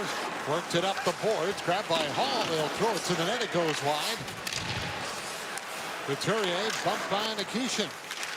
Stankoven comes into play. Blake tried to get a piece of it. Now it's grabbed by Hall. Feeds it to the point. Nikishin played it across, thrown in front for Blake, and then taken away by Couturier. Penalty coming up here to Couturier as he knocks down Gostisbehere. He'll get called for tripping, and Carolina will get their first power play. Well, Couturier's had a wonderful playoff, and so far the other night, I thought he was one of their best players. He doesn't get the puck out of the zone. He struggles along the wall. I mean, here's the penalty, the obvious part of it right there, the trip on Gostisbehere. But he struggles on the wall to get the puck out. He gets knocked down. He's from his knees. He tries to flip it out. He can't get it out. And then here goes Carolina, and they start cycling and moving and getting pucks towards your net. And then, unfortunately, then you take the penalty, right? And this is what they love to do. They love to get you in your zone and force you into tough positions and hope to draw penalties, and they'll get their first power play of the night. Stahl tangled up off the draw. Jarvis throws it to the point, and then Svechnikov wires it over the goal. Aho played it back for Gostisbehere. Turn pass. Aho down the wing, watched by Glendening, goes to the point for Gostisbehere. Gostisbehere feeds it back for Aho. Aho checked by Glendening. Hands it off. Here's Gostisbehere. At the point, gives it back for Aho. Down to Jarvis in time. Good stick by York to take it away. Aho trying to kick the puck free as it comes back for Svechnikov and his skates. He'll play it across. Aho to Gostisbehere drive. Blocked. Svechnikov put it off the post. Svechnikov to the point for Gostisbehere. Gostisbehere for Svechnikov. Shooting, missed. Rebound, scores! Jordan Stahl banks the rebound in off Vladar. A power play goal, and Carolina strikes first. Well, the power play for Carolina has not been the greatest in these playoffs, that is for sure. It's one of the few things that just doesn't seem to be clicking. But this power play never really exited the zone. It stayed in the offensive zone the whole time. They were on every 50-50 puck. They were physical. They were knocking down Flyer players. And eventually, a shot that comes off the back wall. Stahl just turns around, and great hand-eye coordination. Just turns around and whacks it, and it finds its way under the arm of Vladar and into the net. I mean, that's just a bang-bang off the back wall. It's a tough play for Vladar. But unfortunately, the Carolina Hurricanes are in the lead again, and the Flyers are chasing. Miller from center dumps it in. Sealer laid out the hit in the corner. Andre trying to go up the boards. Martin blocked it. Trying to push the puck free, and then it's sent around by Jankowski. Jankowski knocks it down, he'll bat it back to the net. Andre after it in the corner. Takes the hit as Michkov will chip it on the wing. Barkey tried to get it out, got a grab there. Now it's stopped back in the net by Vladar. He'll hand it off for Sealer. Gets it back for Andre. Neil Andre holding on to the puck. Long pass ahead. Connects with Martone at center. They'll throw it back over to Bump. Bump crosses into the Hurricane zone. His shot's deflected away by Slavin. Martone for Bump. Bump, great pass. Martone's backhand stopped by Anderson. Rebound, right on the line and pulled out. Slavin on the goal line. Pulled the puck out as it got in behind Anderson. Now the Hurricanes on the attack. Vladar the save. Bump comes up with it. Martone holds on. He'll hand it off for Sanheim. Sanheim cuts in. Gave it back to Martone. Flip back to the goal. Out of the reach of Slavin. Zegras is on it. Zegras for Ristolainen in the slot. Couldn't get a handle on it for a clean shot. Zegras trying to take it away from Hall. And Blake out at center is pressured by Forrester. Blake plays it in the middle. Great chance for Svechnikov. Shot it over the net. As Stankoven worked it in front. Carried out by Forrester. Took a hack. Penalty coming up to Carolina. Here Konechny. Vladar now heads to the bench. Carolina will touch the puck, and the Flyers will go back to the power play.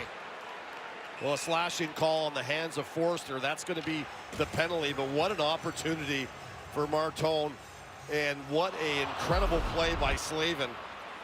This is going to be a goal-saving play. Backhand to the net with Zegras. Here comes the shot from the point that drops onto the goal line, and just being in the right place at the right time is Jacob Slavin. He pulls that off the goal line and out of harm's way. Getting a little help from your friend there, and more frustration for the Flyers not being able to get on the board. As Forster takes a whack from plate. And with only a little bit left here in this period, 35.7 seconds, we'll see if they can't knock this thing up before they go to break. Couturier out there for the draw against Stahl. Walker off the glass and down the ice. You remember the other night, it was Sanheim that pulled the one off the goal line in game 2, and Slavin returns the favor. This game is already tied at 1 if he doesn't pull that off. That had all the right spin on it too. Here comes Konechny. Interference call at the blue line though. And is it Drysdale that's going to go as he ran into Stahl? Yes, that's the case. Well, he doesn't like it. The fans don't like it. And along the blue line, sometimes when everyone's trying to stay on side and allow the puck to enter, and you see Drysdale looking across as he goes to come across, Stahl's trying to reach around him, but Drysdale is trying to stay on side. Remember, you fire out all your players towards the offensive blue line, and then you slingshot it up the ice, and all those guys that are hanging around the blue line are trying to find some space to let the puck carrier get in the zone, and Stahl has to reach around him, and unfortunately, they called the penalty on it, interference. I think a bit soft. If it's me, I think it's a bit soft, but the call nonetheless. So we'll get some 4-on-4 hockey here to close out the period. Couturier and Aho will take the face-off. Couturier knocked down off the draw. Here's Walker. Hands it off. Pass in front's tipped away. Walker's got it again. He'll play it to Aho. Aho feeds it over to Gostisbehere. Backdoor pass. He put it off the stick of Aho. Aho behind the net in front off the skate of Sanheim. And Couturier had a look at the clock as he sees time expire as he grabbed it. Shots 9-7 in favor of Carolina in that opening period. Round of the panel coming up in our first intermission. Here in Game 3 in Philadelphia, a couple of goalposts and some close chances for the Flyers, but a Jordan Stahl power play goal as the Hurricanes up 1-0 with the Stanley Cup playoffs on Sportsnet, brought to you by Rogers.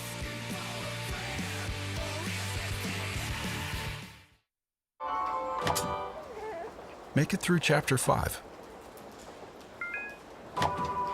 And 6. Make more of your everyday banking with Scene Plus points on every debit transaction. Scotiabank, you're richer than you think.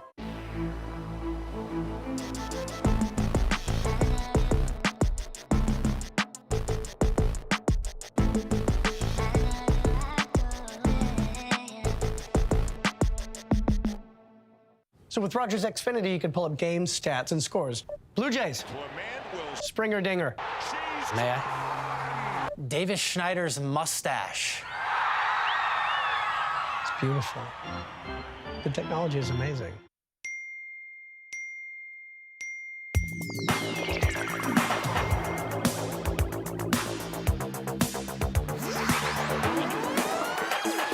Get no markups at select retailers on Instacart. Fees and exclusions. Pizza Hut's $5 deal is here. Are you ready to pizza party? Buy any medium or large pizza at regular price and get the second and third medium pizza for just $5 each. Get hyped. The Ford, it's a event? The Ford It's a Big Deal event. Right now, lease this Explorer for $258 bi-weekly. That's like $129 a week. And it's a close one, folks. This game is stress. Nah, the Blue Jays got this. Watch. Bet mode activated. Hey, tied on the 9th. Everybody breathe. I feel a run coming. That tracks. Struggling reliever, advantage, offense. Blue Jays money line. Lock it in. Bet placed. I can't take this anymore. Swing and a drive. And that ball is out of here! Oh, Oh, yeah. You don't have hands. Not you. So I'm looking at you mainly, or am I looking at the camera? Okay, you're gonna tell me, and then I'm gonna look in the. Okay, so I can't say what the is that. Easy to use interface. What is this for? Don't I have a mic on? Rentals.ca, your place for apartments, houses, tree houses, you name it, they got it. You know, the script's not great. Our lives are built moment by moment. Big ones, small ones. Moments we live every day. Moments we never forget. That's why dependable power matters. Energy that's steady, clean, and secure. Canada's nuclear energy begins in Saskatchewan, home to the highest grade uranium deposits in the world. Millions of moments, one reliable source. Strong, sustainable Saskatchewan. We've got incredible design teams working with celebrities. This is Vegas, baby. Anything can happen. All new Rock the Block on HGTV. Welcome back. Stanley Cup playoffs on Sportsnet, brought to you by Rogers. Wow. Oh, there you are. Oh, wow. What is happening? Grab ball, please. Showing off. It's great. Ryan Strome, our special guest from the Calgary Flames. And Ryan, you and Kev were saying, oh boy, this is a huge penalty kill for the Philadelphia Flyers at this juncture of the game and the series. And they couldn't kill it. Carolina gets the goal. You want to comment on that before you get to the goal, or just get to the goal? No, it seems like Philly had a great period. They got right into it. But for me, the difference on that play was the face-off. And we talked about the game before the game about Jordan Staal and his impact in the face-off circle. And Jordan Staal doesn't even play on the power play. Sometimes he's not on either power play unit for the Hurricanes. And they put him out here for the face-off because it's just so important. And he stays on, wins the draw, and from there, Philly never kind of gets the puck back in. Look at the puck work on this, and look how strong Jordan Staal is. Just bulls, and he's not a small guy like Christian Dvorak, and he's in front of the net. He finds a way to bang one in, and that's a guy that's not even on the power play, just on there to win the face-off. But because the puck never clears the zone, he stays on. And the flip side of it, when Philly had the power play, Couturier went on for the face-off, but he's not on the power play either. But Carolina was able to win it. They get the clear. And Carolina's PK is just so good. It's so hard to get in the zone. The faceoff is so important, and you could see teams who's trying to use a specialist on the faceoffs, almost like lacrosse almost. And Couturier did change, right? Even though it was only 15 seconds. As soon as the clear is out, he changes. And Carolina, that's why Ehlers is actually listed on both power play units, you said, right? For that reason. He's going to start every power play that's not in that offensive zone faceoff, right? Yeah, it's impressive. I mean, it doesn't happen that much, maybe more so in playoffs, but, you know, it's a special time of the year. The faceoff is so important. The PKs now to get in the zone are so good. All right, so Ryan, you mentioned that Philly had a good start. I would agree. You and I were watching Lauren Hart sing "God Bless America," energized the building. Thoughts on Lauren's? Unreal, right? unreal. It's just so different. There's no other arena in the league that you hear that, and it's just something special. You go to an arena, and it's not the same national anthem, and it's just nice to have a little change of pace. So she does really a great job. Right? She let it fly energizes tonight. that team and crowd and everything is amazing. So let's take a look at the Flyers start. Right from the opening faceoff, Glenn Denning is going to take the faceoff for the Flyers. He's going to win it, and it starts right there. Then the Flyers are going to get the puck up the ice quickly. Here's Hathaway coming in. Good play. Good on the forecheck. Make sure that he protects the puck. Like this kind of work down low. Couturier finds Drysdale. First good opportunity. Then Konechny gets an opportunity right off the post. Right after that, Martone gets an opportunity off the post. Grundstrom gets a great opportunity. I like him. He's a real energy kind of guy. And then York's going to get a chance through traffic. Freddie Anderson finds that one. Then lastly, Martone's going to find Bump, and he gets another good opportunity. All within the first 12 minutes. I thought it was a good start for Philly. So different players have to be coached different ways. It's just the way it is in the NHL. There's different personalities. If you really want to get the best out of them, you have to adapt to who they are. So Trevor Zegras, not a ton of success in Anaheim. He comes to Philly. He gets Rick Tocchet. So some people are like, oh, that's a hard-nosed coach. He's not going to do well. But Tocchet has known how to push the right buttons with this kid to get the most out of him. He's had a great year. And Zegras, Stromer, you're going to get your say on him. Like, he's a very emotional guy, and he's very engaged in a lot of the stuff that's going on between, you know, like the penalties and the non-calls and the, you know, the guys changing too late on a thing. And then Tocchet right there is going to be like, in my opinion, he's saying, stop it with the referees. Let me deal with it. You play hockey. And then he backs it up by putting him out there. So it's not like he yells at him, benches him, Stromer. This is the best kind of support he needs, no? Yeah, and you know what? He responds really well to this type of stuff. I mean, even with this guys in the team, if guys kind of go at him and try to help him out, he might be pissed off in the moment, but he knows it's coming from a good place, and he's a high emotional guy, and he's trying to win. I love that. Someone on this Philly team needs to take the reins, and I loved his emotion that period, but it's great to have Tocchet kind of reining him back, because he gets all over the officials sometimes, and he gets a little carried away, but that's part of his game. He plays on the edge in that emotional side, and it's good to see out of him. I like that he's engaged. I like that he can take it, too, and not shut down. Some guys you go after a little bit, and then they pout for the rest of the period, right? Not him. Well, that's the ice time, right? Yeah. And I think if Tocchet went at him and yelled at him and just sit on the bench, you're not going, I think there'd be a different result there. But it's pure support by Tocchet. Yeah. Can't say enough about Jacob Slavin in that period, too. He was the guy going at Zegras verbally, and he was the guy that saved the goal, obviously. All right, David Amber and Elliot Friedman are tracking the Montreal Buffalo series and are getting ready for Game 2 tomorrow evening. We'll have a report on that. There's Jordan Staal. 50% on faceoffs, 3-3 in the opening period, but one big goal.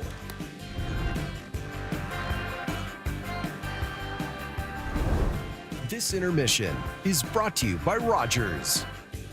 Dream goes on. This is our game.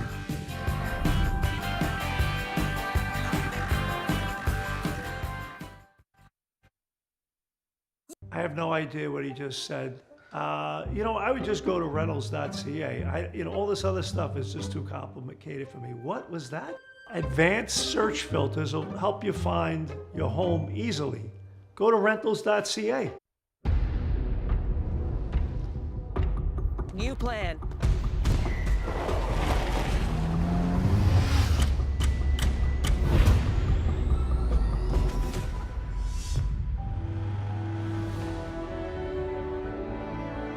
Hey Google, what's the fastest way to the pier?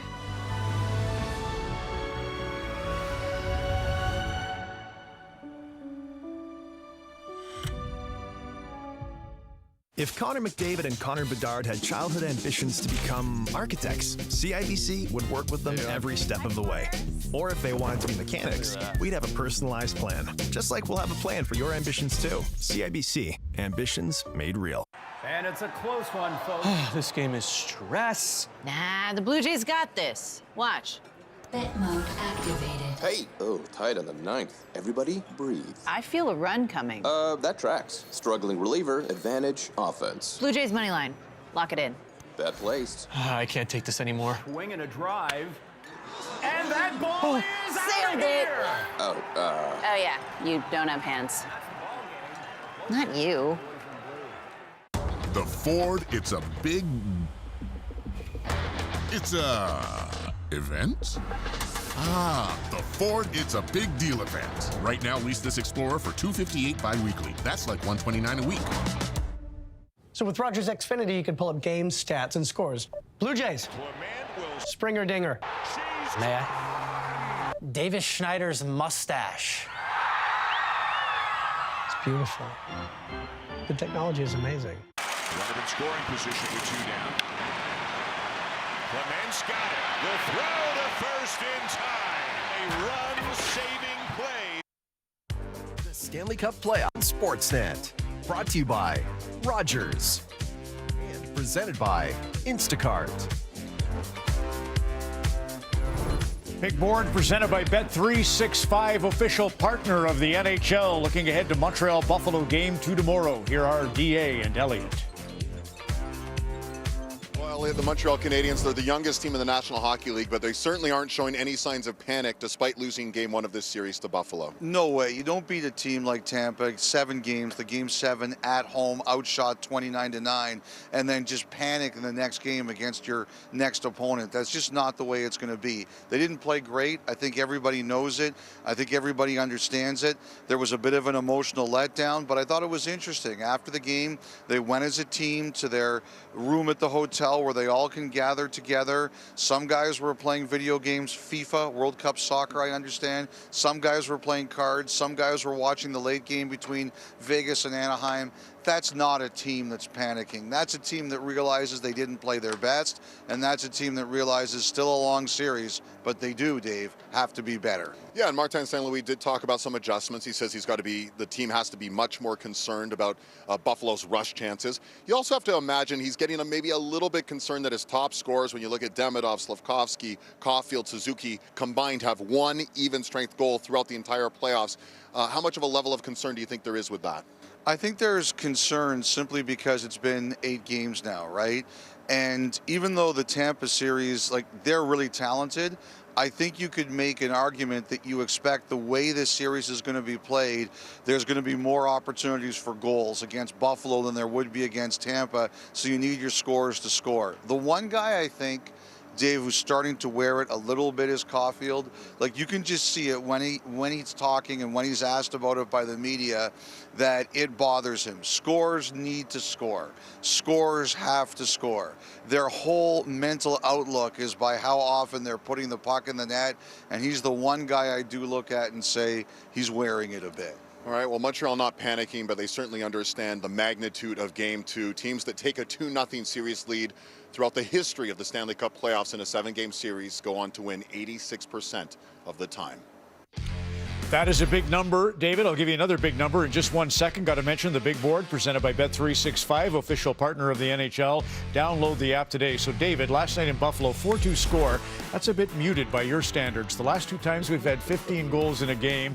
The one in Alberta and the one in Denver. And guess who was in the building both times? And you're at KeyBank Center, so we're expecting guns blazing tomorrow. Speaking of, there they are. Gary had a nice feature on their fight and their fame. We'll get to John Bartlett, Gary Galley, Sean McKenzie in the city of brotherly love next.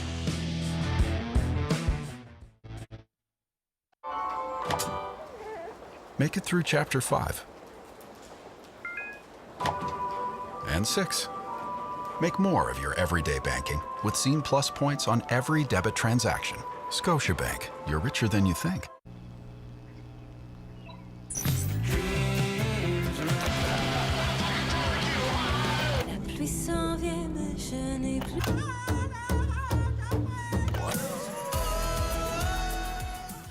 Looks like they brought a couple ringers.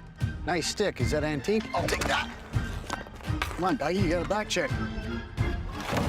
Garbage day. Now you can finally drink out of a cup. Oh.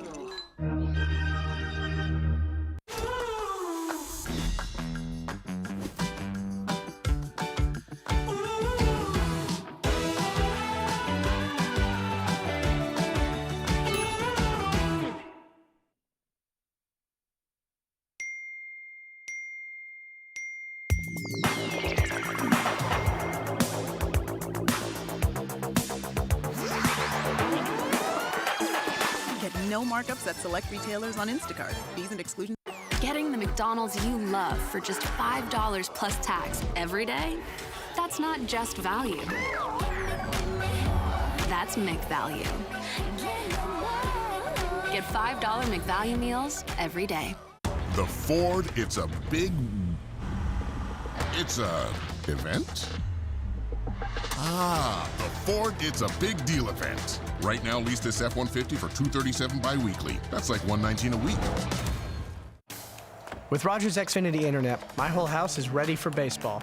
So this is where I buy all my memorabilia. Boom! Just got Clement's childhood glove. Mom. She's really come through for me. And this is where I stream everything. Sweet setup. It's all for you guys. Michael, what is this? Oh, yeah. That's where I keep my modem. Get Major League Internet with Rogers Xfinity. Yeah, Wi-Fi is just pouring out of that thing. Please welcome friend of the pod, Ty. Please tell me you did not start a podcast. People got to hear my takes. No, people got to go with the score. Oh, D-pair's tired. Shots are really piling up. My gut says overtime, folks. What? No. New York's got this. Lock it in. Bad placed. Yeah! We called it! Oh, let's check in with the chat. Mom! You can't say that. Runner in scoring position with 2 down. Clements got it. The throw to first in time. A run-saving play. 19-year-old Cone has quickly become a star for the Philadelphia Flyers. Signed late in the year after a season at Michigan State finished up. He played 9 regular season games. Tonight is his 9th playoff game. He's looking for his 3rd goal. He's been all over the ice. He's been physical. He's had a ton of opportunities. He beat Frederik Andersen, but not the post. Almost buries one on the backhand and thinks this one goes in. No such luck. And unfortunately for Martone, Frederik Andersen has been a tougher task than the goalie he grew up shooting on in his backyard, a shooter-tutor that he named Jeff, a little bit smaller up top than Frederik Andersen is. He also had a shooting setup in his basement. You'll notice one little detail there. The Philadelphia Flyers magnet, yes, a Peterborough, Ontario native, but grew up a massive Flyers fan, loved Wayne Simmons, loved Claude Giroux, and now he's here in Philly playing in the playoffs. It's a dream come true for the 19-year-old. He has quickly become a fan favorite, and guys, it's understandable why. I think the Flyers' best period, it was their most energetic period. I think they really pushed Carolina a little bit, and unfortunately, they didn't get rewarded for it, and that's the tough thing. You know, Rick Tocchet talks about his team and how they always have responded well to information after losses. They've absorbed it. Their maturity is getting there. He thinks it's really nice to see for his team. This is the 2nd youngest team in the National Hockey League, you know, and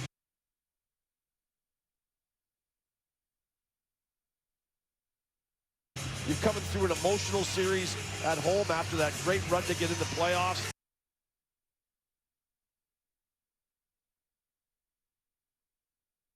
And now you're hitting a formidable opponent. I mean, a really good, strong Stanley Cup contender in Carolina. And every little inch on the ice, you have to earn it. 4-on-4 hockey to start period number 2. Forrester loops in his own zone with it. He'll hand it off for Denver Barkey. Gives it up to York. York trying to get it back to Forrester. Barkey after the puck along the boards. It's cleared out. And York will loop back with it. Laid it up for Denver Barkey from Newmarket, Ontario, as he brings it in over the line and try to snap it towards the net. Went off the leg of Walker, though. And Svechnikov forced a loop into his own zone. And he falls as Ehlers will take the pass. Ehlers watched by Zegras. Miller with it. Miller back for Svechnikov. Svechnikov chips it in as he tries to go to the net. Centered it in front. Knocked away. Sealer hands it off to Zegras. Zegras for Konechny. Back over to Sealer. It was tipped away. He'll flip it behind the goal, up around the boards. Konechny missed it, and a chance here for Ehlers. Gostisbehere joins the rush. Ehlers, wait, shoots off the post. And it goes out of play. Ristolainen was making a line change. Sanheim was kind of late getting into that play, and he had to come all the way across the ice. Sealer goes in for the play, and it gets turned over, and all of a sudden, there's nobody back until you see Sanheim right there. He comes from the bench, and all he can do is wait out Gostisbehere, use that big, long reach, and as soon as Ehlers commits, and he looks like he's going to move the puck forward to shoot it, then you see Sanheim's stick start to swing forward and try to get it in the way of that puck. Glendening won the draw, got it back for York. Round the wing and out as Nikishin's forced back to his own zone. Gostisbehere up ahead, flip through center. Glendening will catch up to it. He'll wait, try to bank it in, and right to you, Gary, for a souvenir. Inside the world's most famous circus, the real balancing act is offstage. See Cirque du Soleil's cast push body and spirit to the limit. Cirque Life, stream all episodes now on CBC Gem.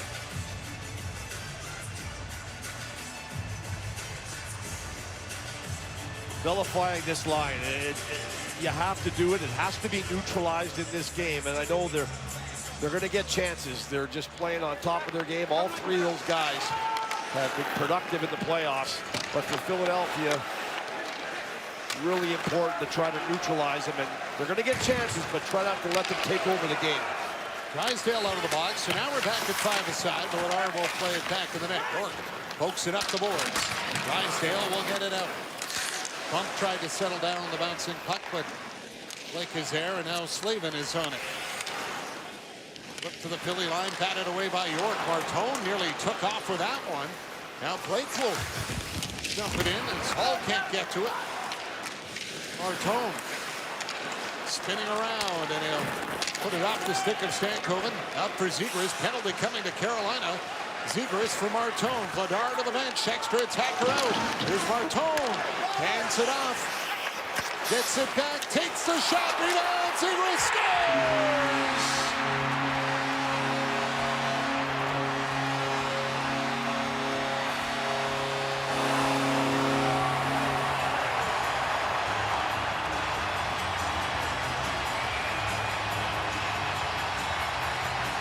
We saw the exchange with Rip Tocchet in the first period. I heard Kevin and Stromer talking about it. Keep him on the ice, okay? Tell him, give him the information, and then let him move along. And this is what you get back. Bingo. A delayed penalty. The Flyers get into the zone, and they win a battle for the puck on the wall. Martone gets it back towards the net. You've got bodies in places. And Zegras, who's just sitting on the outside, assessing the situation, gets a fortuitous bounce right to him, and he didn't miss. And now they got some juice in the building here. A lot of energy, for sure. 4 of his 5 points in the playoffs have come at home, and he ignites the crowd here in Philadelphia. And we're tied at 1.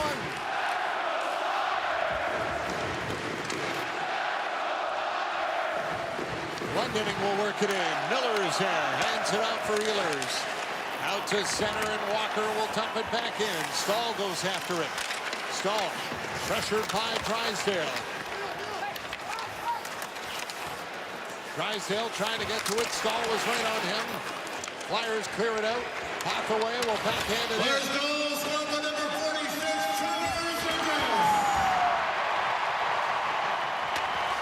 This second of the playoffs. Here's Ristolainen with it. Up the middle. Konechny hands it off. Forster trying to catch up to it on the wing. Slavin was there. He'll get it up the boards for Jarvis. Turned over at the line. Konechny has got it. Konechny checked by Svechnikov. Down he goes. Back to his feet on the puck. Rolled it loose for Forster to the point. It comes out on Andre. And he'll have to back pedal with it. Konechny for Dvorak. Quickly over to Forster. Forster stops, has a look, goes to the point for Ristolainen, and that got away, and he has to take it back. Here comes Dvorak. Got around Svechnikov, and then Chatfield will clear it away down the ice. It ends up on net, and Vladar will play it. Sanheim to Forster, over for Konechny. Got a piece of it with the stick. Chatfield checked in the corner on the forecheck by Parkey. Back the other way comes Carrier. He gets hit by Grundstrom, and that will cause it offside against Carolina. Well, some confusion as to when I think they think the whistle should have been blown earlier on an icing, but I believe Konechny touched that puck. I don't think there was an icing call there. And the face-off will be outside the Flyers' blue line. But I mentioned it earlier, John, like, in the first 2 games, yeah, they're physical. They're all playoff games have a physical, side to them. But the physicality in this one has taken on a whole new meaning. I mean, guys are lining up people, and they're going in with ill will. I mean, you could tell they're trying to make it hurt. Neil Andre gets his first playoff point, getting the assist on the goal, and Martone snaps 5-game pointless drought as well, as he's looking for more. He breaks free, and they got knocked down and couldn't get the shot. Nikishin after it. Hill backhanded high in the air and out. It's punched in by Drysdale. That'll be called on a hand pass, as Martone had a great chance trying to get in. He thinks there should have been a penalty called. He believes the stick got in on his head. hands. And the one thing about his game tonight is he's really being patient. He's not rushing things. He's trusting his skill sets and his talent and that long reach that he has. As I don't know if there's enough there for a penalty. You're looking at it from there, I don't believe so. But I've really liked his game tonight. Even on the first period, you know, he's taking his time with pucks. He's going around guys. He's being creative. You know, he's not just panicking and trying to make plays too quick. He's trusting himself, and he's made some really, really good plays in this game, and he's already helped to set up the goal. Sanheim trying to kick the puck free. He's got Jarvis tied up on the boards. Couturier got a piece of it. Aho will slide it over to Miller. Miller's shot goes wide. Sanheim after it. Knocked it up on the wing. Kept in by Carolina, but Glendening will jump up and try to bat it out. Now does. Miller plays it to center for Aho. Glendening stole it. Hathaway fed it back into his own zone. Svechnikov going after it. He got it away at Hathaway. Ristolainen worked it around. Sanheim for Couturier, and Glendening will get it out. Svechnikov. Cross-ice pass. Hurricanes run a change. That allows Couturier to take it. Couturier will backhand it around the boards. Grundstrom goes back behind the net. And puck got away from Couturier. Jarvis up to center. Takes the hit from Grundstrom. York on the puck. Bumped by Aho. Here's Michkov with it. Michkov gets it back. He'll hand it off for Parkey. Parkey cuts to the net. Can't get to the goal. Puck went off the skate of Sleeman. Chatfield up ice for Hall. Taylor Hall hands it off. Pass across. Goes off of Michkov. Knocked out of the air by Blake. Parkey right on top of Blake. Stankoven trying to catch up to it. First down it is Grundstrom. He'll clear it out. Slavin to center. York is there. Hit for Parkey, who tips it in. Anderson out of the net. Played it for Chatfield around to Slavin. Out to center. Ristolainen got out of the way. That puck will kick across, and it's Stankoven with a long shot. Off the stick handle of Vladar. Over the glass into the netting. And out of play. As the Flyers are on the board, a little bit of a tasty goal from Zegras as he could feel it to make it a 1-1. Instacart helps me get home so fine. Thick or thin, no need to read my mind. Honey glazed in a Dijon cream. Just wanna make my sandwich sing. If Connor McDavid and Connor Bedard had childhood ambitions to become architects, CIBC would work with them every step of the way. Or if they wanted to be mechanics, we'd have a personalized plan. Just like we'll have a plan for your ambitions too. CIBC. Ambitions made real. Tim's Omelet Bites. Real cheese, eggs, and sausage. Delicious. High in protein. And 2 for only $3.99? We call that a win-win-win. Try Tim's new sausage and 4 cheese flavor today. Mix and match 2 for $3.99. With Rogers Xfinity Internet, my whole house is ready for baseball. So this is where I buy all my memorabilia. Boom!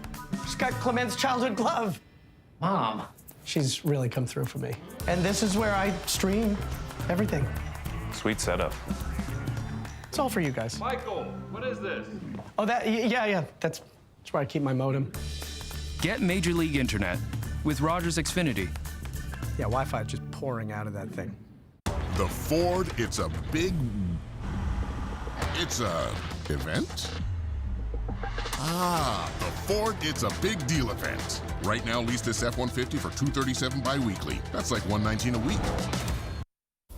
Well, Trevor Zegras wears his emotions on his sleeve, and the coach knows that. So when he sees it getting to a point where he thinks it's going to take over his game, he lets him know. And Zegras takes in the information and then comes out, scores the first goal for the Flyers, gets them back in this hockey game. He is a talented player, and you know what? You want a guy that has emotion, but every now and then, like the guy said in the studio, someone's got to rein it in on him and get him back to center. And once he gets back to center, then he goes after the game again, and getting that goal has gone a long way. Looking down the bench of the Flyers during the intermission, during the commercial break, they're smiling, they're laughing, they're talking. They're just enjoying and embracing this moment, which is what you have to do. Puck lifted high in the air and cleared out by Andres. He took a hit from Carrier. And Carrier lays the body out on Sealer, and the two of them joust in front of the Hurricanes bench as Dvorak will bring it in with a shot that got blocked by Gostisbehere. Here's Forrester to Dvorak. Holding, waiting on net. Anderson the save, and Carrier's got it. He'll clear it out. Sealer knocks it back up ice. Forrester on the puck. He'll bank it into the corner and go after it. McKeeshan takes the hit from Forrester. Ristolainen trying to fire that one back in. It was a rolling puck, took off on him. Dvorak trying to make a play with it. McKeeshan has got it, takes it off the boards and out. Ristolainen off the middle, connects with Zegras. Zegras curling, lost an edge and fell. McKeeshan will skate it out. He'll feed it over to Martin. Sanheim right on him. Ristolainen will go to get the puck. Bang around the boards, cut off by Ehlers. Nikolai Ehlers feeds it back to the line. Walker shot, blocked away by Vladar. Zegras on it, hands it out for Bump. Bump with speed into the Hurricane zone, trying to go to the net. Crashes into Anderson. And back the other way comes Ehlers. Turned over, Martin to Bump. Anderson struggling to get back to his position and still got a piece of it. Oh, Bump ends up with a glorious opportunity, and he's yelling for the bench. He wanted a call. This game has ratcheted up in the old temperature here as Martin now goes after it. No stick for Martin. It's broken, so he'll lay out the check. Drysdale at the line. Trying to backhand it in. Couturier reaching for it. Cleared away by Carolina. Aho is on it. Up for Svechnikov. Gray shoots. Fought off by Vladar. Walker trying to get it in front. Couturier is there. Penalty coming up. And a slashing call will go against Philadelphia. What a set of events that happened. We saw in game 2 a lot of goaltender contact, right? And the referees let a bit of it go. And so you wonder if that was going to continue. As this puck comes to the net, Vladar is going to kick this out, and away they go. Zegras lays it over, and as Bump drives to the outside, as he comes in, he loses his footing. The referee deemed that to probably be accidental, but Anderson loses his goal stick. So now, as he's getting up, he's trying to figure out where the puck is located. His stick is upside down in his hand, and then when all that's going on, the puck comes back to Bump right in front of him, and what an opportunity for Bump. That would have been a Carolina bench with a lot of uproar, and Bump scores there, as they would have thought that would have been goaltender interference for sure. Gostisbehere off the draw over to Svechnikov. His shot got blocked. York up the boards. Couturier is on it. He'll wait, and he'll get it out as it went off of Jarvis. Now Glendening brought it in. Sanheim to the net, knocked down by Jarvis. He'll fight for it in the corner, short-handed here. He rolls it around as Glendening will hustle after it.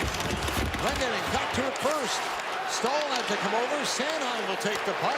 Flyers control it back into their own end, and Couturier will put it off the glass, but not out. Ehlers knocked it down. Here's Svechnikov with it. Svechnikov into the corner.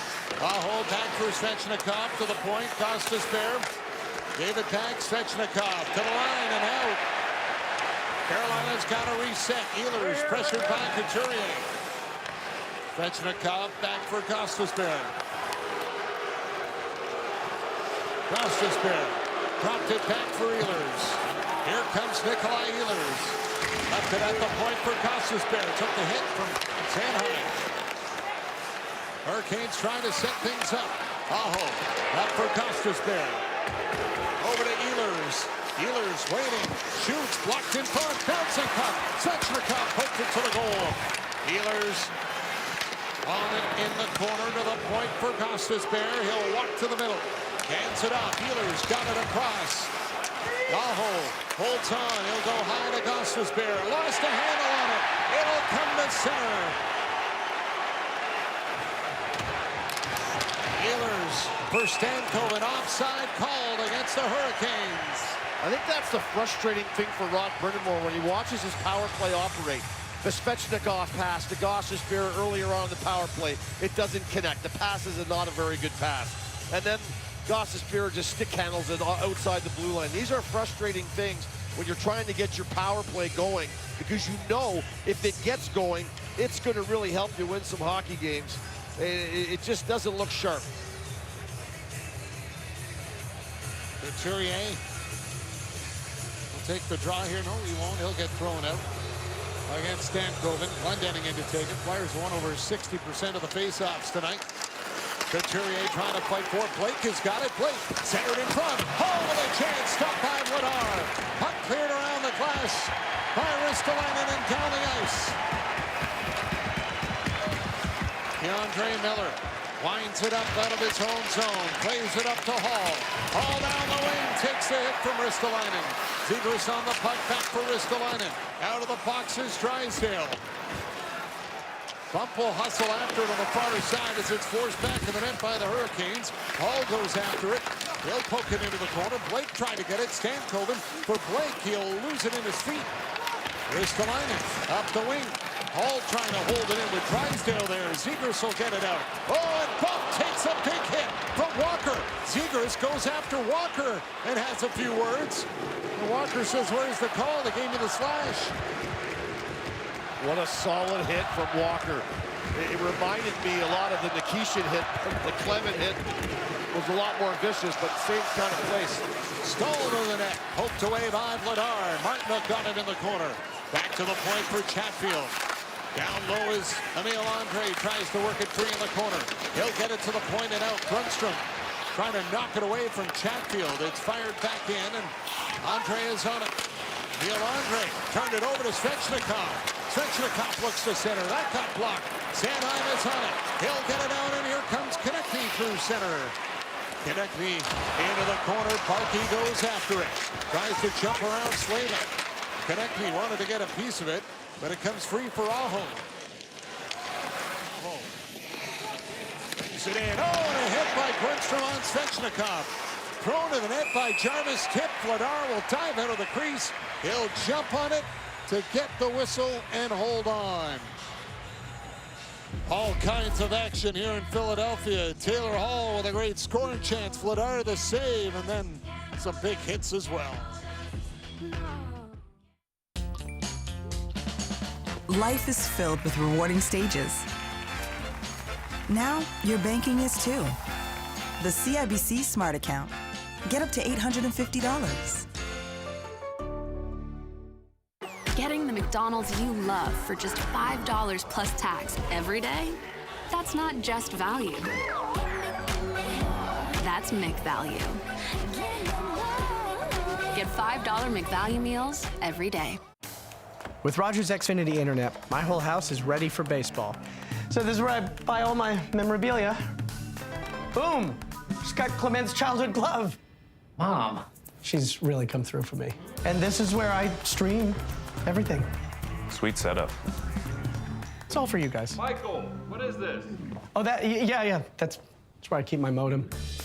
Get Major League Internet with Rogers Xfinity. Yeah, Wi-Fi is just pouring out of that thing. So I'm looking at you mainly, or am I looking at the camera? Okay, you're gonna tell me and then I'm gonna look in the, okay. So I can't say, what the is that? Easy to use interface? What is this for? Don't I have a mic on?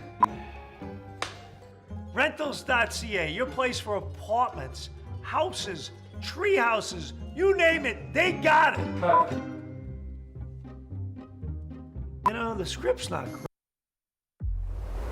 Every hit that happens, or any of those type of hits, it's not just that moment. It can affect the series. You know, one of those hits can knock a guy out. It can make a guy tired. There's a lot of different factors that's hard to do.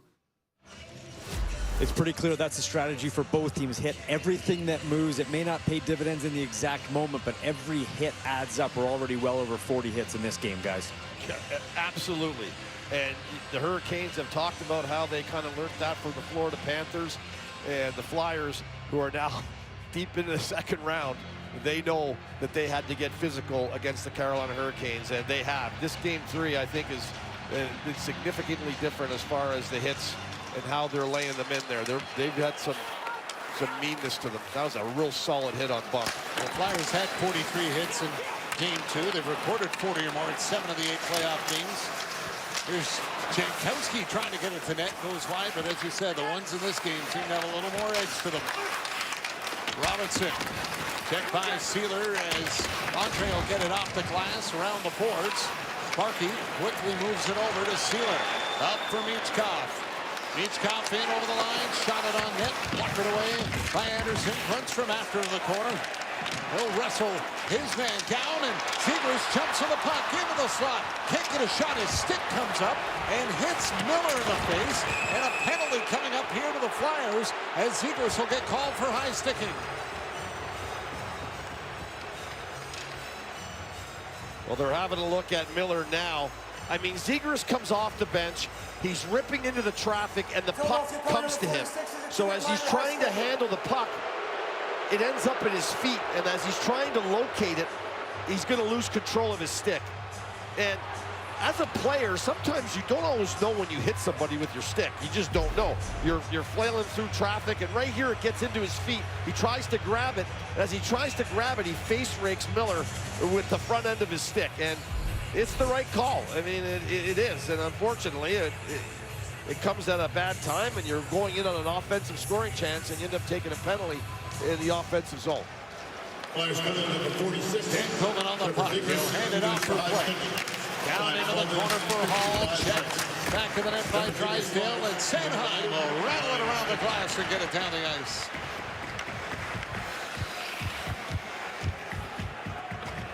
Miller on the puck. Watched by Glendening. DeAndre Miller. Swung it back for Ehlers. Ehlers got it in. Stankoven hands it off. And now a break here. Couturier diving for it. Batted out of the air by Glendening. Anderson will play it. Great hand-eye coordination by Glendening. Would have been a high stick if Couturier touched it, but he'll take it to get it down the ice. Stankoven over to Hall. Hall drops it off for Ehlers. Feeds it across. Blake for Miller. Miller to Ehlers. Nikolai Ehlers works it in. Now played it back for Miller. Dvorak watching Miller. Miller will hand it off to Ehlers. Good stick by Dvorak to break it up. That's exactly what you need from your penalty kill. Good sticks. Whether it was a high stick by Glendening or not. Good play to get the puck out of the zone, take the pressure off. Real sharp play by Dvorak. Ehlers across for Aho. Knocked away by Hathaway. Kept in at the point by Gostisbehere. Gostisbehere down low. Here's a chance for Jarvis. Kicked out by Vladar. Ehlers trying to fire it over to Aho. Sealer right on him. Gostisbehere at the point with it. Gostisbehere to Ehlers. Back to Gostisbehere with a shot. Vladar the save. Ehlers on it again. 10 seconds to go on the power play. Pass across. Oh, and it's blocked in front as Sealer took it. And he'll hold on long enough for a whistle. Penalty killing is just about hard work, anticipation. You have to have a good stick. You got to know where to have that stick, what lane to have it in, and when to use it at the right time to alleviate pressure. Here's one, a poke up into the air. Glendening whacks it out of the air with his stick. That's an awesome clear. And then Dvorak, look at the smartness. He's going to lay it right in the lane. He knows Ehlers wants to go there, and that's a good clear. And then eventually a shot that comes to the net is going to hit Sealer, and I think he does the right thing. Don't move around and drop it, and the puck falls out right in the slot. Just bury it right there. Stahl tried to push it back off the Flyers. Chatfield with a drive that goes wide. Stahl on it again, hit by Couturier. Couturier trying to dig it out. Zegras out of the box. Glendening with a high backhand, trying to connect with Zegras, waiting for it. Marknook will find it. He'll dump it in as York goes after it. Carrier trying to throw it towards the net. Knocked away on the hand of Drysdale. And Couturier on the puck from the feet from Sanheim. He's hit. Marknook comes up with it. Marknook off of Carrier's block. Stahl swings at it. Can't get to it. Down goes Zegras. And the puck comes out as Slavin is there. He'll dump it back in. It's a little lackadaisical between Couturier and Sanheim, and those are the kind of plays you can't mess around with. You've got to be clean on the exits. You got to make sure that you don't give Carolina time to get in there and get cycling. Sanheim hit back behind the play. Penalty coming up here to Carolina. Zegras trying to get it. Hall. Now Nikishin comes over. Well, in the clips earlier in the telecast, we showed you Taylor Hall has thrown a couple of big hits. Dvorak in Game 2, and that left a mark. And, of course, the hit on Jake Sanderson in the Ottawa series. That put him out for the Ottawa Senators. And Sanheim, we know how important he is to the Philadelphia Flyers. Hall tracks him down. He doesn't even see him. And there's the crunch.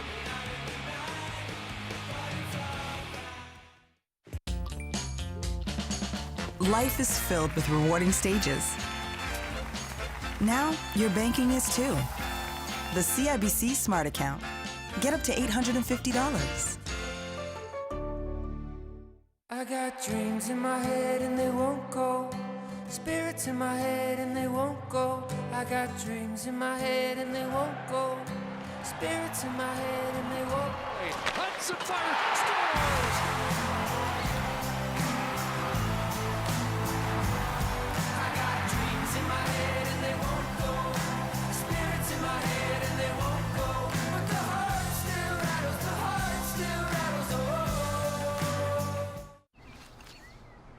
I like thin ham. Thin?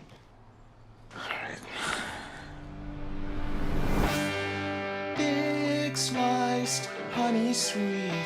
When all he wants is a different meat. Thin enough you can see right through me. I wanna make the sandwich of your dreams.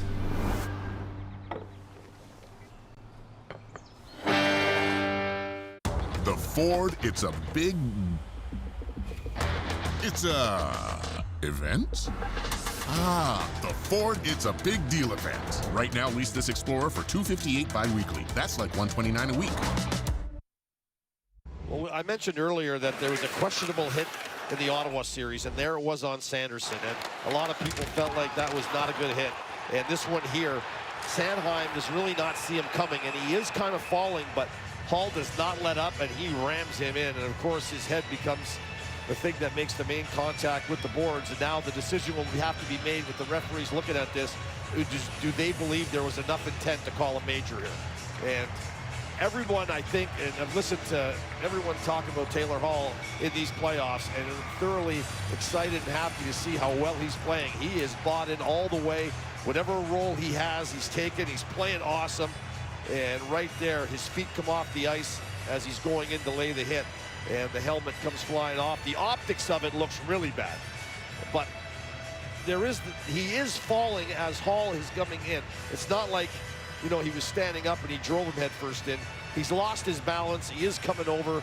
Hall has obviously made the decision that he's finishing this hit, and everyone is finishing their hits in the playoffs. So hey, get in line if that's the problem. But is there something where he just doesn't let up and he finishes to a point or a ferocity where they feel like it crossed the line? They have called the 5-minute major here on the ice, and Garrett Rank and Kyle Raymond have been reviewing it all through the break and still are. It's like the hit on, the hit earlier, right? When a player is wrestling with someone, he doesn't see the other guy coming. After the review, 71 Carolina, 2-minute minor boarding. Yeah, in these playoffs, we haven't seen one go to a 5. Everything has come back as a 2. And again, Sanheim is in a battle with another player, so he's not paying attention to Taylor Hall coming because he's paying attention to the battle he's in. And that's when you take a real hard hit that you don't see coming. And that's how Bump took the hit earlier from Walker. Tocchet doesn't like it. I thought it could have went either way. If the 5 was called, I wouldn't have had a problem with it.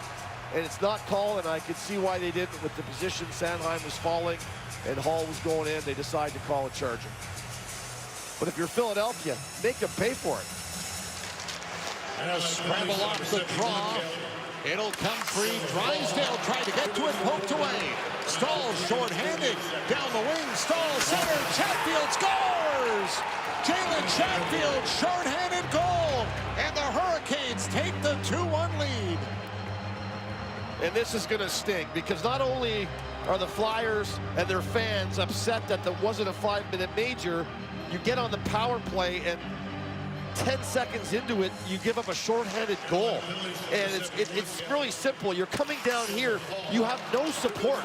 So now it's a 2-on-1, and Stahl does a nice job of feathering this through the legs of Zegras. So Zegras decides that he's got to go over to a guy that Drysdale probably has. But Zegras should just stay in the front of the net and make sure that that pass across does not get to Chatfield. The angle that Stahl is on is way worse. You'd rather Stahl on his backhand shooting a puck in a net than feathering it into the slot and let Chatfield, top drawer it, right? What a beautiful shot by Chatfield. That is a big goal for the Carolina Hurricanes. Short-handed goal, and they take the lead again. First to the playoffs for Chatfield, and now Flyers look for the response. Parkey in the corner. Jammed it up, and the puck comes up to center, and it's worked up by Jarvis. Jarvis going to the net, and Vladar forced to make the save, and Jarvis has drawn a call. And the Konechny gets hit by the stick of Jarvis afterwards. We'll see if anything else comes from this, and it looks like it will.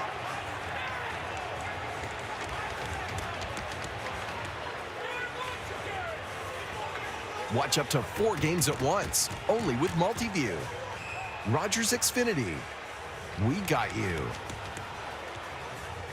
Rod Brindamore is livid, and we saw how angry Rick Tocchet was. Jarvis does a nice job getting it outside on Drysdale and cutting in on him, and there's the penalty. Drysdale's arm grabs him, there's no doubt about it.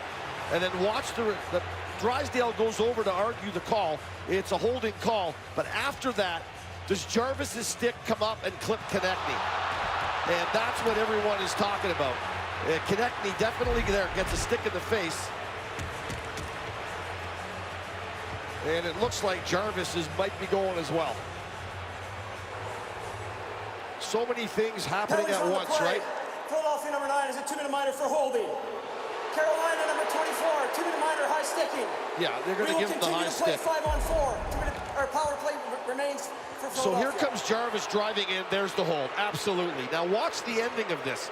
Konechny hits Jarvis. As he's going away, Jarvis gets up, and then there, the stick comes around and whacks him. That's a careless use of your stick.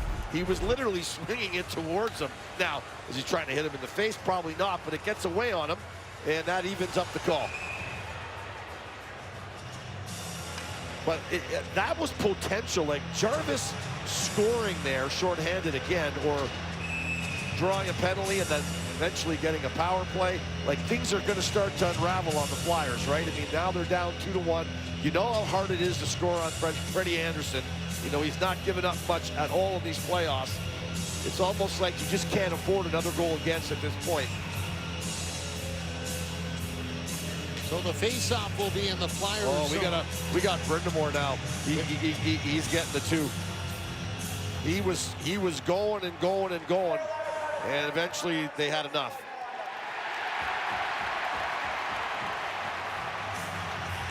Well, that's going to be a big 5-on-3 power play for the Flyers now.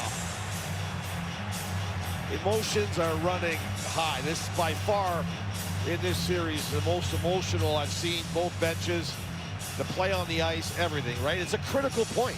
You know, for the Flyers, this is it. You got to win this hockey game. And Carolina knows if they can somehow keep this thing going, they may be able to dispose of this opponent in quick fashion. So certainly everything is high stakes. Both coaches certainly have been hard on the referees at times. Obviously, they felt like Brindamore was going too far. Too long, too far. And you feel like this is a big moment here in not just the game, but the series for the Flyers. Fans to their feet for this power play. Martone with it. He'll hand it off to Zegras. Shooting. It's tipped over the net. And then Couturier gets knocked down and lost his stick as the puck's moved down the ice. Vladar up for Martone. Martone Hands it off Couturier on the board. Stahl got a piece of it, and he'll clear it. Konechny at center with it. Konechny sends it across for Couturier. Couturier leaves it to Zegras. Zegras flips it onto the boards, gets it right back. Zegras played it for Martone with the toe of his stick. Now Forrester with it. Over to Zegras. Zegras back for Forrester to Zegras. Traffic in front. Couturier trying to get it to the net. It's blocked by Walker. And the puck gets cleared by Slavin. It is hard to believe how Carolina wins these battles. One guy amongst three Flyers, and he gets the puck out of the zone. Here's Zegras. Pass across for Konechny. Konechny in the corner, drops it to Forrester. Forrester up the boards for Konechny. Over to Martone. Martone walking in with a shot. And Dvorak may have got a piece of that in front. Here's Konechny on it now. Martone needs a stick, goes to the bench. Zegras, the Forrester shot. Stopped by Anderson. Hauls out of the box. Forrester in the corner trying to play. Miller involved. Dvorak comes over.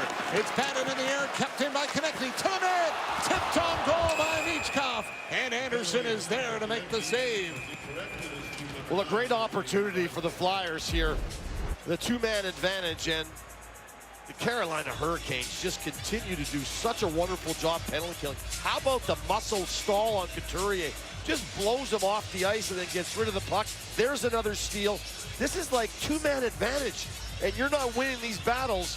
Another good block there from Walker, just solid penalty killing. And then this one gets to the net on the Michkov tip, and Anderson makes the save. Jankowski won the draw. Chatfield on it, went to clear it, hit his own man, Martinook. Kept in by Philadelphia as a result.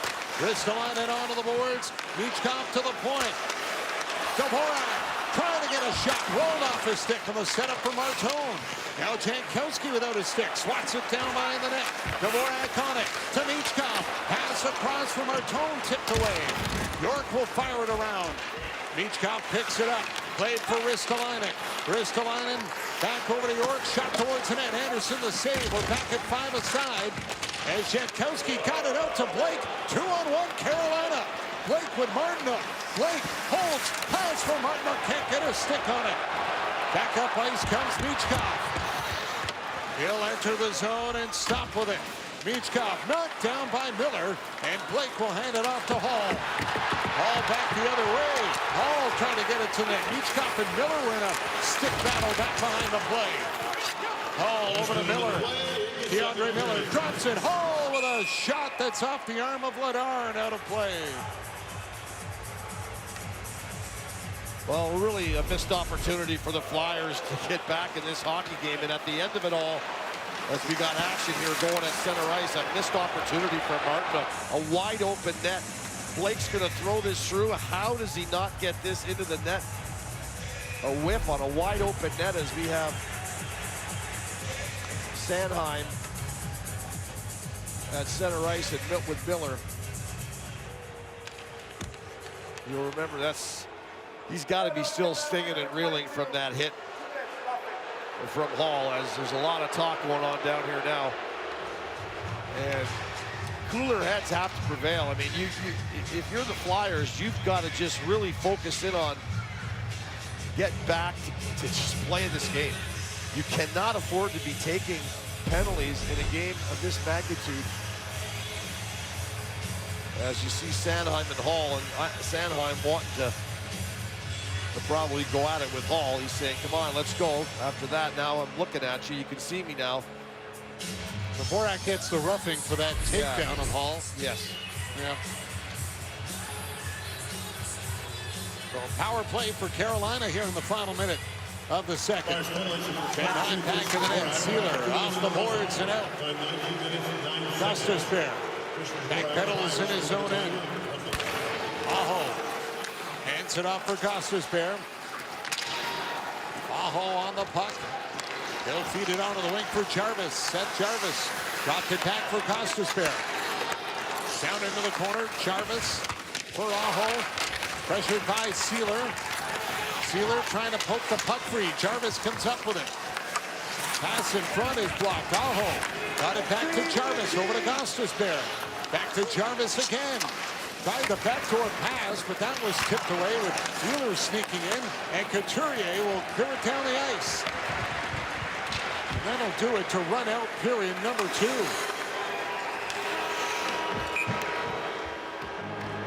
And a wild second period here in Philadelphia. Zegras had the goal for the Flyers, and Chatfield responding with a shorthanded marker. 18-13 shots in favor of Carolina in this hockey game. 9-6 in that second period. Round of the panel coming up in our second intermission. Special teams have a factor in this one so far. Hurricanes have the 2-1 lead through 40 minutes of play. The Stanley Cup playoffs on Sportsnet, brought to you by Rogers.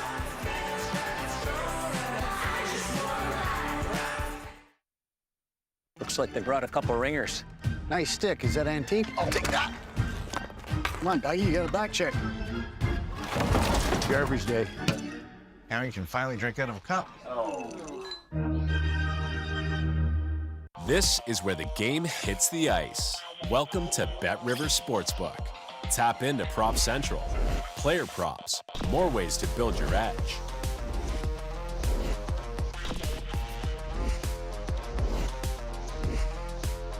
Build your parlay in seconds. Confirm your bet and watch your potential payout climb. Cash in if your picks hit. Bet River Sportsbook. Sign up today. If Connor McDavid and Connor Bedard had childhood ambitions to become architects, CIBC would work with them every step of the way. Or if they wanted to be mechanics, we'd have a personalized plan. Just like we'll have a plan for your ambitions too. CIBC. Ambitions made real. Hello.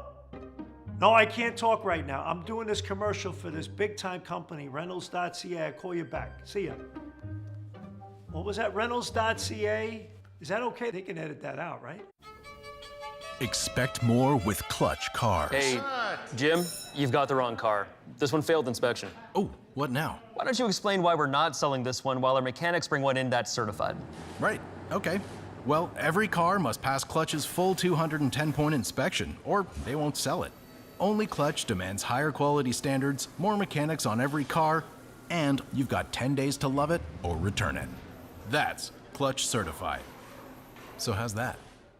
An Instacart tale, I swear it's true. Use sharper notes to get seafood for you. Type in the details for your perfect fish. And soon it arrives to make dinner delish.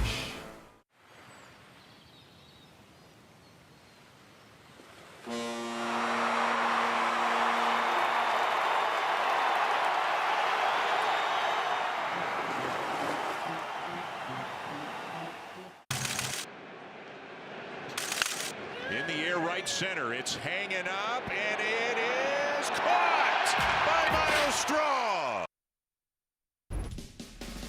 Welcome back to the second intermission. Kevin Bieksa with Ron McLean, Ryan Strong, Kelly Rudy. This is the Taylor Hall hit at the end of the period on Sanheim. Sanheim a little bit vulnerable, falling down, and Hall gets him good. And Hall gets him a little bit in the numbers. The helmet comes off. It doesn't look very good. So this was reviewable, and they end up going with a 2-minute penalty. And I think Brind'Amour and Carolina, they actually feel pretty fortunate because that could have easily been a 5. But that's the 2. And this is Sanheim getting him back afterwards when Taylor Hall comes out of the box. But Dvorak comes over and kind of throws him the ice. Now Dvorak gets a penalty. You know, Brind'Amour got the penalty there to put his team down 5-on-3. Emotions are clearly boiling over right now in a very important game for Philadelphia. No kidding, and that's why they're hitting, right? If they're going to have a chance to come back, they're going to have to. Hold it. Before you get to that, sorry, Okay. Cal, I didn't realize. I wanted your opinion on him. Should it have been a major or a minor on Hall? I'm good with 2. Yeah. 2. You know, what I think happened is he hit above on the glass, and while Sanheim down below sort of recoils off the boards into the midsection. That's why the helmet, it makes it. This is the one, I feel this exonerates him. He's not really driving his head into the glass, is he? Well, at that point, and his feet are off the ice. Can Hall stop? Well, but that's to avoid the contact. I mean, I like Taylor Hall a lot, but that could have easily been called a 5. Okay. And like Sanheim being so big works against him. If it's a smaller D. With Sanheim falling in that position, you guys were skaters. Can Hall even stop, though, in that position once he's already committed? Toes going forward, is there a chance that he can? It's hard to say. It's hard for me to talk about his intent. Only he knows. I don't know. And you're a friend, so you stay out of it. Okay, the one thing I'd add about that is Brendan Moore taking the unsportsmanlike seems silly because he did get a break on that call. Yeah. So he should know that and file that away. Sorry, Rod. Yeah. Okay, here's Kevin Bieksa during the pandemic interviewing Trevor Zegras. Can you show us a couple moves? You're making the Michigan look like a joke now. It's too easy.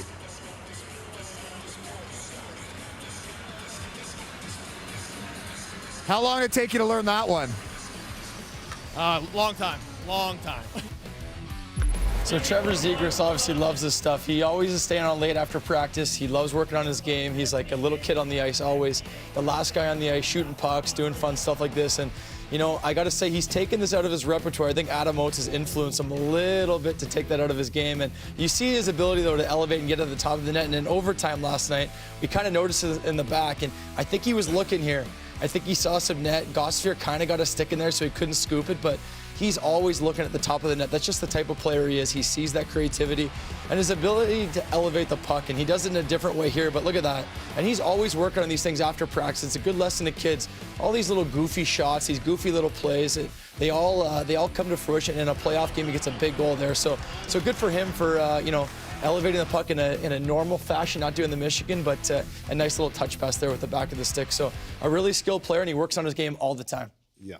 All right, now let's talk about the hits from Philadelphia. So you heard Sean, he rolled the clip with Rick talking about the importance. Gary Galley talked about the importance of hitting. If Philly's going to get back into it, let's take a look here in the second period. Hathaway with the first hit. Barkey, second hit. This is all in the same shift, by the way. Grundstrom tries to rub him out, and then Sealer comes in.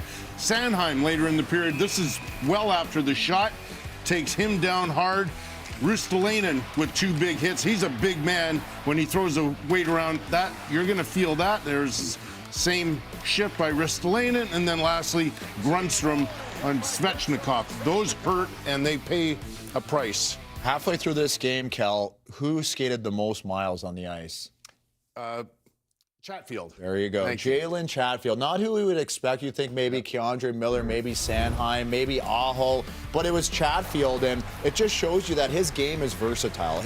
He's not necessarily an offensive D, but on a 3-on-2, like, he knows when to go. He's not limited by his skill or his skating. He's actually quite a good skater, and he's going to get a great goal. He's had another great game, very active. He's kind of known more for his defensive play and playing with an edge, but he jumps in the play at the right times. This was his first shift of the game, grade A. And then on the penalty kill, as a penalty killer, there's times when you can jump, and like the power play guys don't quite want it. They don't feel like they have to defend, because what are the odds that a defensive D is going to jump up? Jumps up at the right time, wins a foot race, scores an enormous goal, and has unbelievable style. Bit of a gut punch there, too.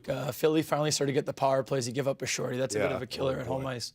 What a pass by Jordan Stahl. And I mean, Zegras, goes through his feet. That's the only, he's wearing his emotions.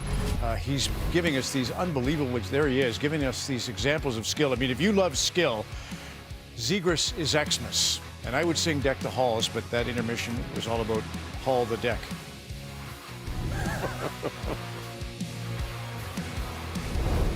This intermission is brought to you by Rogers.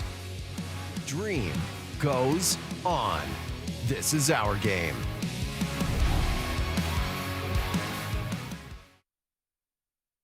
So I hammer the rudder and we go perpendicular.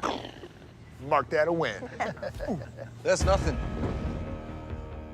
I took the heavy dog at plus money. They went vertical out of the gate, but then they got outmaneuvered. Blew the lead. Tower, we got a loser on our sides. Negative, Tower. His win is a go. With Bet365's early payout, I won the second they went up big. Get paid out early with Bet365. Hello. No, I can't talk right now. I'm doing this commercial for this big-time company, Reynolds.ca. I'll call you back. See ya. What was that, Reynolds.ca? Is that okay? They can edit that out, right? Our lives are built moment by moment. Big ones, small ones. Moments we live every day. Moments we never forget. That's why dependable power matters. Energy that's steady, clean, and secure. Canada's nuclear energy begins in Saskatchewan, home to the highest grade uranium deposits in the world. Millions of moments, one reliable source. Strong, sustainable Saskatchewan. The Ford, it's a event? Ah, the Ford, it's a big deal event. Right now, lease this F-150 for $237 bi-weekly. That's like $119 a week. I was never the biggest, never the loudest. What I had was work. What you put in is what you get out. And I fuel my body the same way I train. That includes Factor. Every bite, part of the progress. Every meal, part of the work. Nutritionally balanced, made with high-quality ingredients. It's the Factor that can help make a difference. There's nothing simple about playing the game I love. Late flights, early practices, nutrition, fitness, it's constant. And with Omnipod 5, diabetes management is the easy part.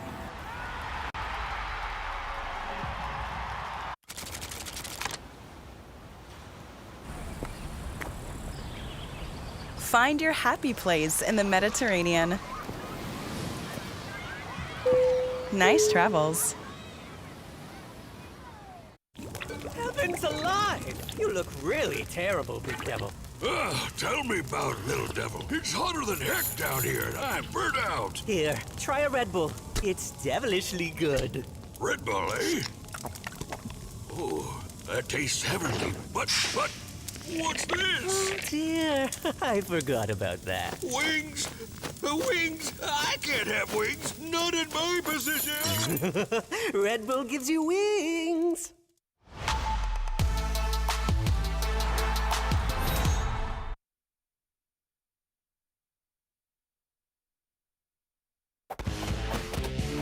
Stanley Cup playoffs on Sportsnet, presented by Instacart. All right, a quick story. 1991, the Philadelphia Flyers trade their captain, Ron Sutter.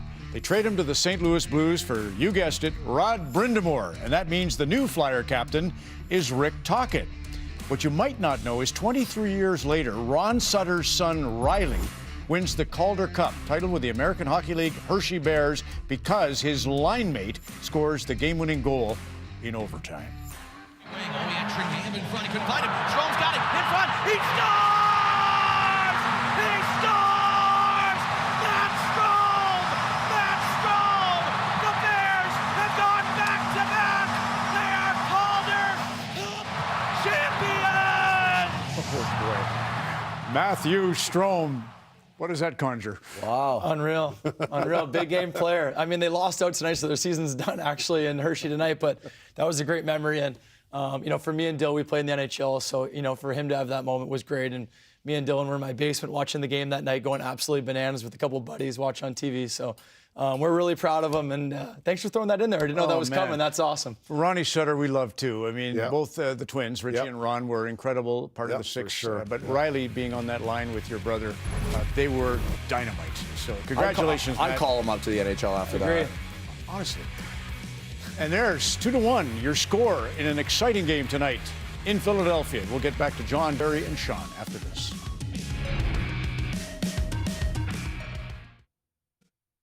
The Ford, it's a event?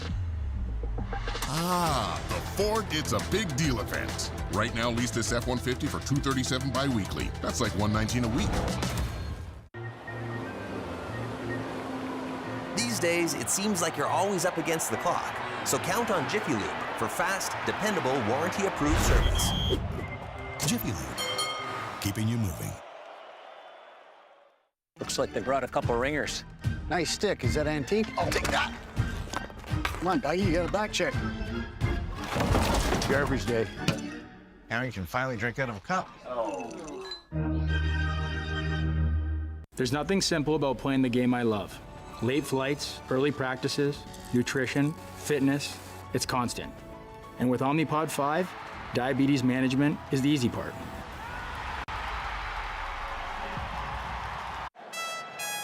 Sounds like game time!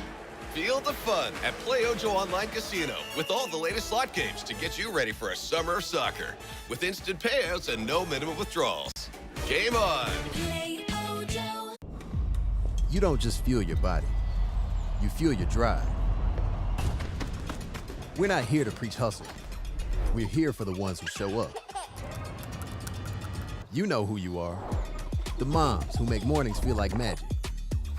The runners lacing up before the scroll. The dreamers writing it down before it's real. And we're here for you. Real fruit, real fuel. Booster Juice. Fuel for what's next.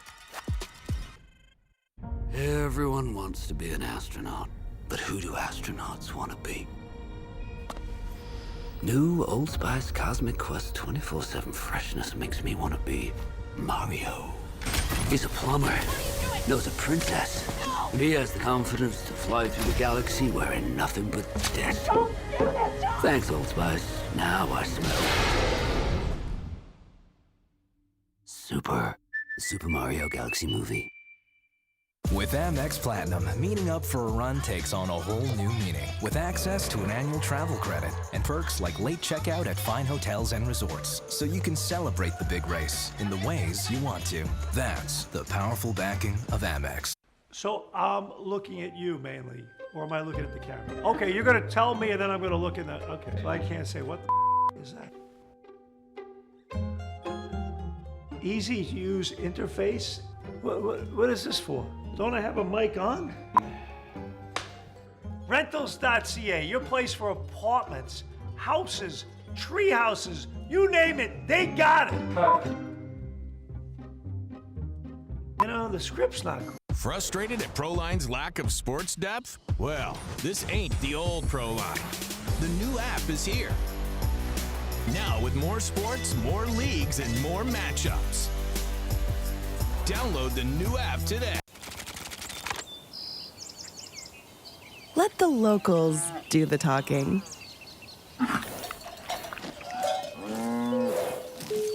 Nice travels. Runner in scoring position with 2 down. Clements got it. Will throw the first in time. A run-saving play. Coming over today? Yeah, last time was wild. What if we add a third? Hey, Bob. Poor Bob. They mean playing on Bet99 Casino. Poor.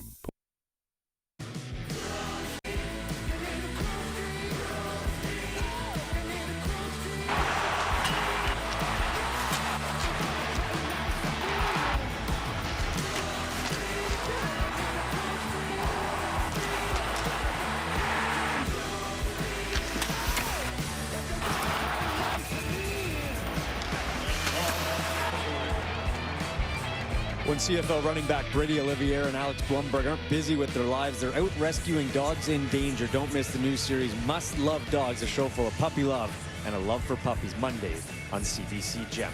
Once a flyer, always a flyer, but not this series. That's what Rod Brindamore said before the game. And yeah, there's a lot of tempers flaring and there's no love lost between these two teams. But Brindamore is a legend in Philly. He's in the Hall of Fame. His name hangs in the rafters. His name is actually on a plaque inside the Flyers dressing room. And he told a great story this morning. He said he knew he was back in Philly when the team bus pulled up and the cop that was waving them through saw Rod, gave him a thumbs up, but quickly turned, saw the rest of the team and gave them a thumbs down. Yes, there's a lot of passion for sports. In fact, they take priority over everything. Bruce Springsteen was supposed to play in this building tomorrow night, but with the 76ers and the Flyers both surprising a lot of people and making it to the second round. Sorry, boss, it doesn't matter how many great songs you write about Philadelphia, you're out. He got bumped to late May. Sports take priority in this city, guys. It's a busy time out here at the sports complex. Philly's home this week as well, right across the parking lot. So lots going on in Philadelphia as the Hurricanes open the period on the power play. Jarvis at the point, over to Aho. Laid it down for Ehlers, hands it off to Gostisbehere. Gostisbehere works it for Svechnikov. He turned it over, and it's cleared out by Glendening. Sanheim trying to race in after it, but he'll curl over the bench. Gostisbehere dropped it back. Ehlers follows up with it. Played it for Jarvis. Hands it off for Aho. Aho along the boards with it. To the point for Gostisbehere. Flipped it back to Aho. In front of the net. Tipped away by Svechnikov. Ehlers to Gostisbehere. Back for Ehlers. Ehlers dropped it to Gostisbehere. Back to Ehlers, circling around, he'll shoot, and that goes wide. Gostisbehere knocked it free, and then it's poked away by Sealer. Ehlers' shot knocked the stick of Forster out of his hands. Out of the box is Dvorak. And the power play is killed off, and the Flyers ice the puck. Well, you just get the sense when you're playing against a guy like Anderson and how he's playing in this game, you know, you just cannot afford to give up another goal. That's a big kill for the Philadelphia Flyers. And when you look at the goaltending that the Carolina Hurricanes have faced, I mean, they played Ullmark in the first round. He had a .932 save percentage. Now you're facing Vladar. He's got a .928. Like, this is good goaltending that they're playing against, so these scores are staying low, but Anderson's on a whole new level right now, and it's going to take a lot for the Flyers to solve him twice here in the third period. Dvorak gets his warning from Stahl. That one right off the skate of Martinook, and now Sealer will take it. Sealer will flip it out to center. It bounces back for Miller. Up ahead to Martinook. Takes the hit from Dvorak. Carrier in the corner trying to hold on to it. He's got Ristolainen and Konechny right on him. And the officials saying it's loose. You got to move it. Now it comes free, and it's Miller that's got it. Miller with a shot. Kicked away by Michkov. Ristolainen goes up the boards. That caught the referee, and now York will get it out for Konechny. Konechny into the Hurricane zone with a shot that goes wide. Try to fool Anderson from long distance. Martinook on the puck. Will lift it in as Hall knocked it down, and now we've got Miller and Dvorak getting into it. The way to the bench. And it looks like they're both going to go. Well, Dvorak came in for Konechny because Miller and Konechny were engaged, and then Dvorak came in, and then that's kind of where it's going from here. But it was Miller and Konechny, and Dvorak felt that was a bit of a mismatch. There's the punch he takes right there, and then the grab on the back of the head. And we'll have a little bit of 4-on-4 hockey, which may bode well for the Flyers. They'll open up a little more ice, find some holes in the ice, see if you can't get yourself some quality scoring chances.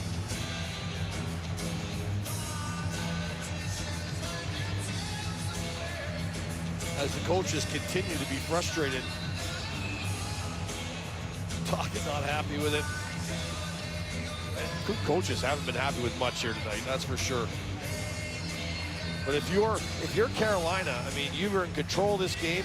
You've played this record quite a few times so far in the playoffs already. You know the job that's got to be done. You just keep your opponent. You don't give them any oxygen or any opportunity to get any energy back in this building. You've got to quiet it down. You've got the lead.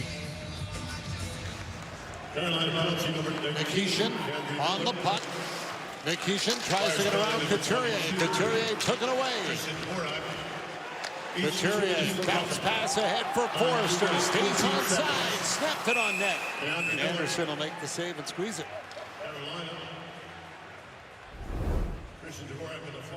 Watch up to 4 games at once, only with Multiview. Rogers Xfinity. We got you.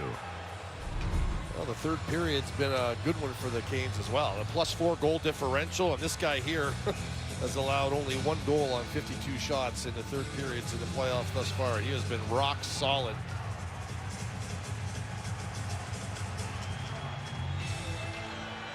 Zegras with a little direction before the draw. Comes to the boards. Martone was tied up. Aho will get it out. Here comes Aho to Jarvis. Jarvis tried to flip it back for Aho. Knocked away. Ristolainen goes after it. And Martone will hand it off for Zegras. Here comes Zegras with it. Doesn't like what he sees. He'll turn back and try it again.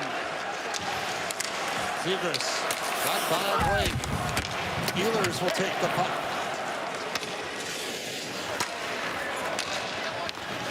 Ehlers wheeling up into the Philadelphia zone. He'll tee up a shot that sails over the net. Bump after it. by Blake. Puck thrown out front. Walker with a chance. Stopped by Vladar. And now it's handed off for Bump on the wing. Bump in over the line. Throws it down to Berkey off the post. And a penalty coming up here as well. An interference call. And it will go against the Flyers on the interference on Anderson. Penalty number 8 has a 2-minute minor goalie interference. I mentioned that earlier that the referees in Game 2, I think, were a little bit lenient on the number of times players went into the goal crease. And there's the block, and a real nice play here by Sanheim to set off Bump. And now they're off to the races. York's heading to the net. You see him going first. And then Barkey off the post, but York, who went to the net first, he runs into Anderson. And you'll see Anderson's already going down the time Barkey takes that shot. And right there you see the contact. And the Flyers will now be shorthanded. It's just undisciplined stuff like that. They just can't afford it. They're not in a position to be able to give up a game in this series right now. Comes back to the point. Here's Gostisbehere. Hands it off. Svechnikov to Gostisbehere. Works it over to Aho, who will spin around with it. Aho shooting. That missed. Svechnikov knocked it down off the boards. Gave it to Gostisbehere. Aho to Svechnikov. Passing his skates. Gostisbehere to Aho. To Svechnikov. Scores! Svechnikov puts it off the foot of Vladar in. A power play goal and his first goal of the playoffs to make it 3-1 Carolina. You could hear the Carolina bench explode. They know the kind of pressure that's been on Svechnikov. Production has not come easy in the playoffs for him yet. Rod Brindamore loves a lot of that line's game, but he certainly knows if they're going to get anywhere deep into this thing and take a run at the Stanley Cup, they need Aho, they need Svechnikov, they need those guys going. And this is a great no-look pass, looking one way, firing the other, and it goes off the toe of the skate, off the post, and into the back of the net. And the Flyers have now opened up a 2-goal lead with 16:08 to go. The York penalty running into Anderson was costly. From a scoring chance at one end to a power play goal at the other. And the Flyers are without Noah Cates. He's a big-time penalty killer for them. And one of their guys who fills a lot of different areas. Power play, penalty kill. He goes out on the ice at important times. And without him and Tippett, it really does put the Flyers in the hole. Gets dumped in. Vladar stops it back behind the net. Miller to Dvorak down in the box, who we're back and find the side. Bump is on it. Here comes Bump. Flips it up into the Hurricane zone. Slavin after it, and that'll be an icing call. And caught a glimpse of it right before the seam pass on the Svechnikov goal. But Aho selling going to the net. He's looking straight at the net, and he's selling it like he's coming to the net. And he's trying to do that so that penalty killer doesn't get that stick in the lane. So he shows the penalty killer, I'm going forward, and then he slides it right through the seam. And perfect pass, and Svechnikov with a perfect shot. And the Flyers are in a deep hole. Dvorak will take the draw against Jankowski. York's got it. Made it around for Bump. I'll try to get that up ice. Went off the stick of Robinson and into the seats. The Jer family have what it takes. Casting is open for Family Feud Canada. Apply now at cbc.ca/Family Feud auditions. And if you're Carolina, you know the way Anderson's been playing. I mean, he hasn't allowed more than 2 goals in any game in the playoffs yet. And especially in the third period, which we talked about. So getting that goal, they feel like, hey, just get in the rocking chair here and just play the way we know how to play. Stay above everybody all the time and make them come through 5 people. Don't give them any outnumbered attacks. Dvorak tried to drop that back forward. Konechny went through his feet. Sealer on the puck, onto the wing. Dvorak in over the line, dropped it, driving the net. Konechny bats it on goal, and Anderson throws out the pad. Andre over to Sealer. Flyers trying to turn it right back up ice. Sealer to the red line, wants to lift it in. Nikishin jumps up to knock it down. Gostisbehere will skate it out. Gostisbehere takes the bump from Barkey. Vladar out of the net. Moves the puck free. Grundstrom will bat it down the ice. Nikishin across for Ehlers. Grundstrom hands it off to Barkey. Trying to work it onto the wing for Michkov, but it's carried up by Ehlers. He'll hand it off. Quick shot on net by Stoll. Stopped by Vladar. Gostisbehere after the puck. Down behind the net. Stahl up the boards. Cleared back in by Nikishin. Sanheim will cut it off. Up to Grundstrom. He'll get it out. And Michkov will help it back into the Hurricane zone.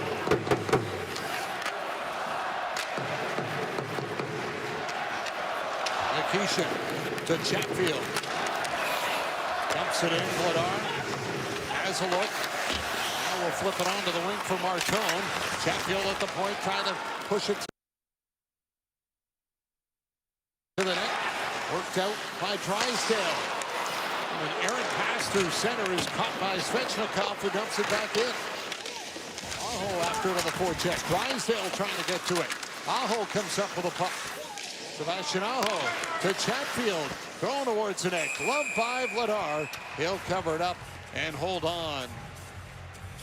Travis Konechny gets a chance for the Flyers, trying to get them within one, but Anderson with another save. Get this, switching your home and auto insurance to Allstate could save you over $1,100. But what exactly does that feel like? Yes!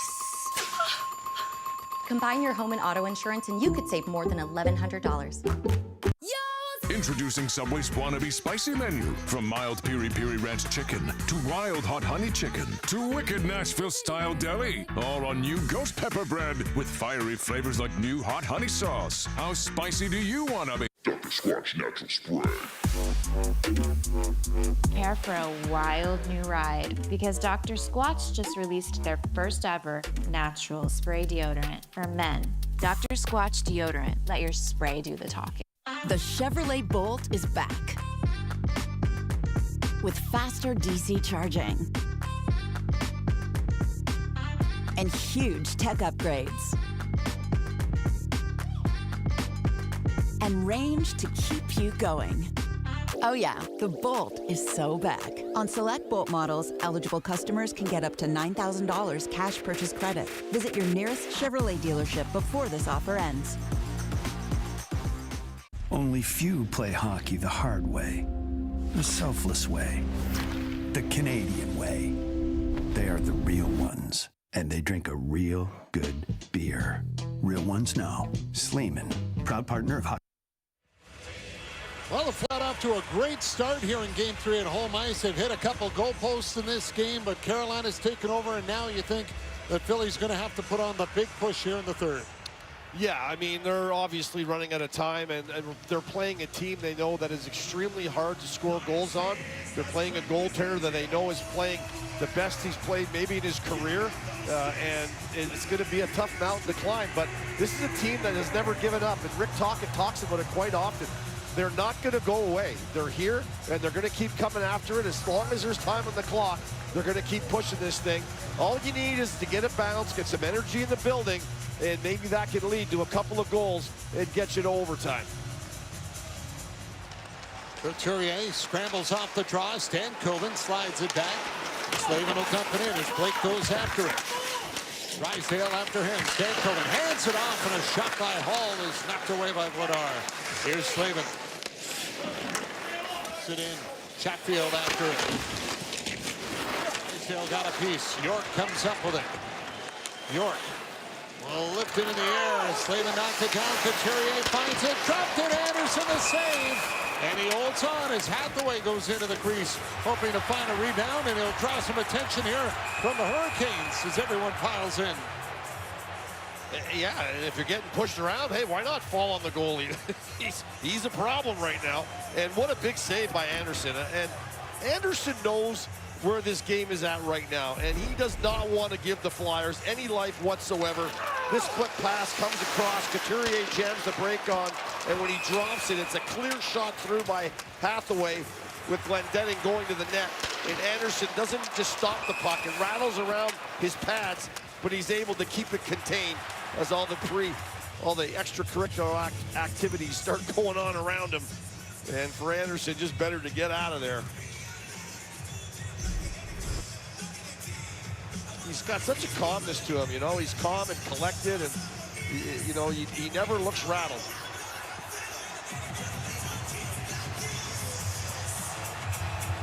Dvorak will take the draw against Stahl. Stahl won it. Miller on it. Flips it in the air, got it out to center. Martinook knocked it free, and it's a break. Scores! Just like that, Nikolai Ehlers springs loose and puts it home. And fortuitous bounce, and Ehlers makes the Flyers pay. A face-off that's in the offensive zone ends up in your net a few seconds later. Just like the short-handed goal.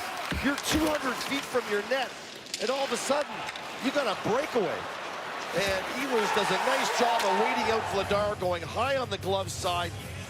It's a bouncing puck. Martinook gets it pushed through Sanheim, and Ehlers knows he's got plenty of time to pick his spot. And for the Flyers, I mean, you go down, you get chance after chance, you feel on Anderson, you can't find one, and then your opponent comes right down the ice seconds later, and now it's a 4-1 lead. Nikolai Ehlers with his second of the playoffs. And a goal in game 2, and now has one here in game 3. Parkey back the other way. Tried to get in deep, couldn't do it. Stahl gets in the way of Grunstrom, and Walker will hand it off as Ehlers curls around with it. Hits it back, Carolina goal scored by number and 27. Miller will wait with it. The second. The assist.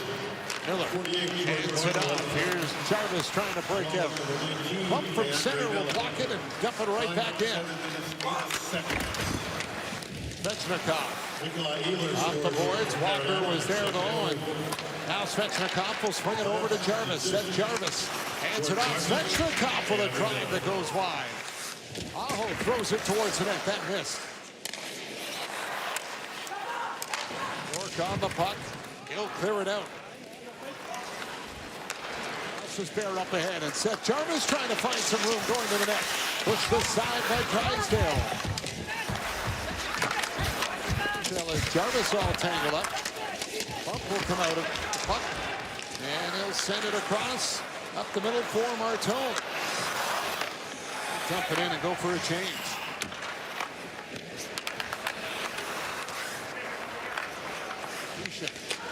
Put out back to the net. Gostisbehere got it up the middle. Jankowski will put it in. Carrier stayed outside there coming in on the wing. That was close, and now it gets shot into the seats. And that's going to be a delay of game penalty against the Flyers. I think you're right. I think the play was offside. I think it was offside going into the zone. Philadelphia penalty number 22, 2-minute minor, delay game. And Dvorak will take his, I think it's his 3rd trip to the penalty box tonight. Yep. And just penalties after penalties. And I believe this, well, maybe not. Maybe he does drag that back foot a bit. It looked offside to me. And of course, if that's offside, then this play never happens, but it does as it kind of rolls off the toe of his stick and over the top of the glass, and the Canes will be back on the power play. Dan Coleman with it. Sets it up onto the boards. Flyers penalty number 22, Christian Dvorak. Blocked the pass. Puck gets cleared out. Miller's got to back up with it. Christian Dvorak, Flyers. DeAndre Miller. Will dump it into the Flyers zone. York goes after it. Big bear on him. York trying to move the puck. Got it to the point. Kept in by Miller. Glendening intercepts the pass in front. He'll hand it out for Couturier. Couturier tried to drop it back for Sanheim, but Carolina regains control as Blake is on it. Gets it over on the wing for Hall. He's bumped. Miller gets it down low. Going to the net, Vladar, the save off Blake, and then he'll cover it up. They just keep coming and coming and coming. It's the aggressiveness of the Carolina Hurricanes. They only know one way to play, and they play it from start to finish. And that's what makes them such a hard opponent to play against. Of course, the man advantage now, but a nice left leg save there from Vladar, and gets the rebound all sealed up. And on a night where you felt like you really had to neutralize that Stankoven line, you did. The Stankoven line has not really been as visible in this game, but then you get goals from Stahl, Ehlers, and Svechnikov. So even for the Carolina Hurricanes now, some of the people they needed to see the secondary scoring to get going are starting to come back alive. Jarvis had a goal in game 2. They're starting to get more spread out scoring through their lineup, not just that one line, which is good news for the Carolina Hurricanes. Couturier won the draw. It's poked back to the net. Ristolainen is on it. Curry down the ice. This is there back to take it. Halfway through the power play as we approach the midway mark of the third. Carolina with 2 goals here in this third to extend their lead. Ehlers weaves his way up. As Aho will take it. Aho trying to go off the boards, broken up. Glendening can't get it out. It was cut off at the line. Svechnikov in tight for Ehlers. Band on it. He'll get it right back. Ehlers spins, trying to play it over to Aho. Broken up by the stick of Ristolainen. Costasberg gets it out for Ehlers. Back to Costasberg. Costasberg, turn pass. Ehlers in tight. Jarvis with a chance. Vladar got a piece. Jarvis back to Ehlers. To put that to the net. Off the stick into the corner. Sealer up the boards, not out. Glendening will chop at it, and he'll get it ahead for Couturier. Couturier turns back. He'll hand it off to York, who's fresh legs off the bench. York trying to beat Anderson on the short side, but he made the save as the power play is over. Morak after the puck.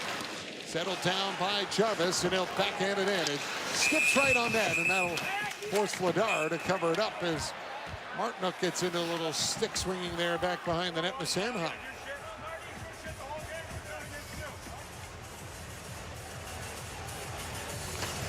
They still continue to have words. And now we're separated. So a 4-1 Carolina lead and a tough game 3 for Flyers fans who are trying to beat the traffic out of the sports complex.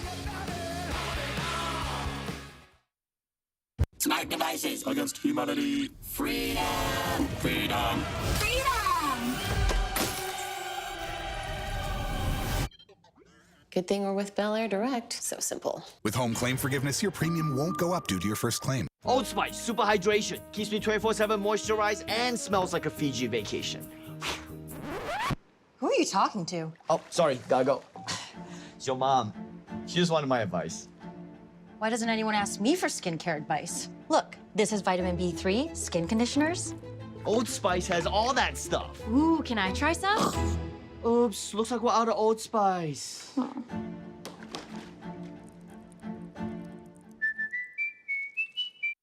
GMC drivers know that not every job site has concrete. Some are carved out by water, weather, and time. The GMC Sierra Pro Graphite answers with power and authority to find footing just about anywhere. Ready for the moments you only get by being there first. GMC, we are professional grade. At Diamond & Diamond, you not only get lawyers with trial experience, you get a team, paralegals, clerks, forensic specialists, medical experts. An army of people fighting for you. Call us today if you want a team behind you that will focus on you and your case. The game presented by Get Groceries delivered in as fast as just 60 minutes. The Carolina Hurricanes have been great all playoffs long. Frederik Andersen has been the one that has led them. It has been a special performance after special performance from the goaltender, and we're seeing another one tonight. Rod Brind'Amour telling us today that he's just so calm back there, and that is a feeling that radiates through the team. That relaxed, calm presence is something that his team loves. And we see it there, and we've seen it all postseason, guys. Well, Rod hedging at the start of the playoffs that we might see both goalies I think a 960 save percentage will change your mind. Miller tried to find it at center. He'll bat it into the Flyers zone. Sealer on the puck. He'll move it over to Andre. Back for Sealer. Up to center, where it was cut off by Martinook, and he'll get it up to Stahl, who works it back in. Neil Andre on it. Play it across to Martone, who tries to sidestep Aho. Got to the blue line and dumps it in. Svechnikov onto the boards. Andre was there. Behind the net, Martone trying to play it out front. Svechnikov gets a piece. He'll lift it in the air to center.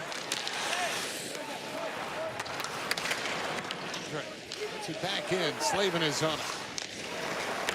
Gets it off for Chatfield. Trying to go up the wing. York is there to Martone. Quick pass across. Bumpkum knocked that out of the air. Slavin to center for Aho. Hit by Zegras. Then Bump comes in. Took a stick on the play. And we've got a high sticking call here against Carolina. So the Flyers will get a power play. Aho's going to get a high sticking call here as his stick comes up and cracks Bump in the face. And we've seen when so many collisions are going on in close proximity, sometimes your stick just wheels around and cracks somebody. It's not like you're doing it on purpose. But you'll see Aho's in here, and here comes Bump to hit him, and then the stick comes up and rakes him. You can see it rakes across the front of his face. And the referee makes the call, and another power play as Game 2's parade to the penalty box has continued right into Game 3. And the Flyers are going on the beat. If there was any chance for the Flyers in this game, they need a power play goal here. The penalty killing of Carolina has been so efficient. I mean, it's hard to get anything done. It's almost like you're just trying to find seams in the ice, and the minute you try to squeeze one through a seam, they knock it down and they send it 200 feet. Like, they're so aggressive on the puck that you never really feel comfortable, and you're on the power play with the extra man. Couturier was thrown out of the draw, so Zegras will come in to take it against Stahl. And they don't like it, they'll have to do it again. Couturier and Miller having words.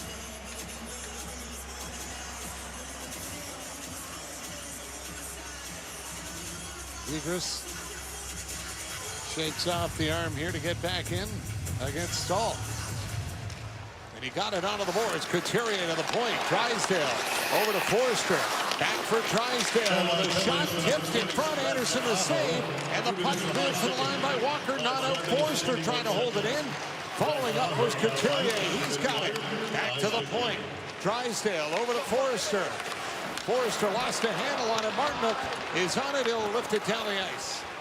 Stahl is right on him. Forster has no time to think or move. By the time he looks up to pick something, he takes his eye off the puck, and Stahl wins the battle. York flipped it over to Forster. Now York knocks it into the corner. Chatfield after it. Takes the hit from York. He'll roll it up the boards, but it's picked up by Jarvis, who clears it out. Jankowski racing after it. Drysdale knocked it away, and now Jankowski will send it in deep. Set it up for Konechny. Sit back. Ristolainen to Martone. Martone hits the line, got it to Barkey, trying to dance his way in. Ran out of room, and Jarvis will clear it. Ladar sets it up for Ristolainen. He'll swing it back. Bump. It off Martone to York. Send it around for Dvorak. Dvorak to the point. Ristolainen for York. Got it over to Martone. Trying to go back door for Bump, who was skating in. Martone had it go off his stick. York can't hold it in, and the Hurricanes clear it. Dvorak wheels out of his own end with it up to center. Dropped it back for Sanheim. They'll play it in, but that was kicked away, and Hurricanes cleared again as Slavin just knocked it aside with his leg. Yeah, you're trying to enter the zone, and that first initial 2 or 3 feet when you get in the zone, you think they're going to back off, but they don't. They just keep coming up at you. They're so good at it. And you try to flip a puck through and it hits a shin pad or a stick, and then you're chasing. Hathaway going to the net, can't get a stick on it. Hall will get it to center. Drysdale after it. He looks to find it in his feet. Takes a hit from Hathaway. Hall on the puck. Give it back to Gostisbehere. Up to center for Stankoven. Stankoven over the line, lost it, following up is Blake. Blake shooting, and that missed. Gostisbehere waiting at the point for it. It up to Stankoven, back to Gostisbehere. Trying to get it to the net. Off the stick of Drysdale. Blake behind the goal. And that one bounce away. Stankoven will roll it around, and that'll make it out. Anderson sets it up for Gostisbehere.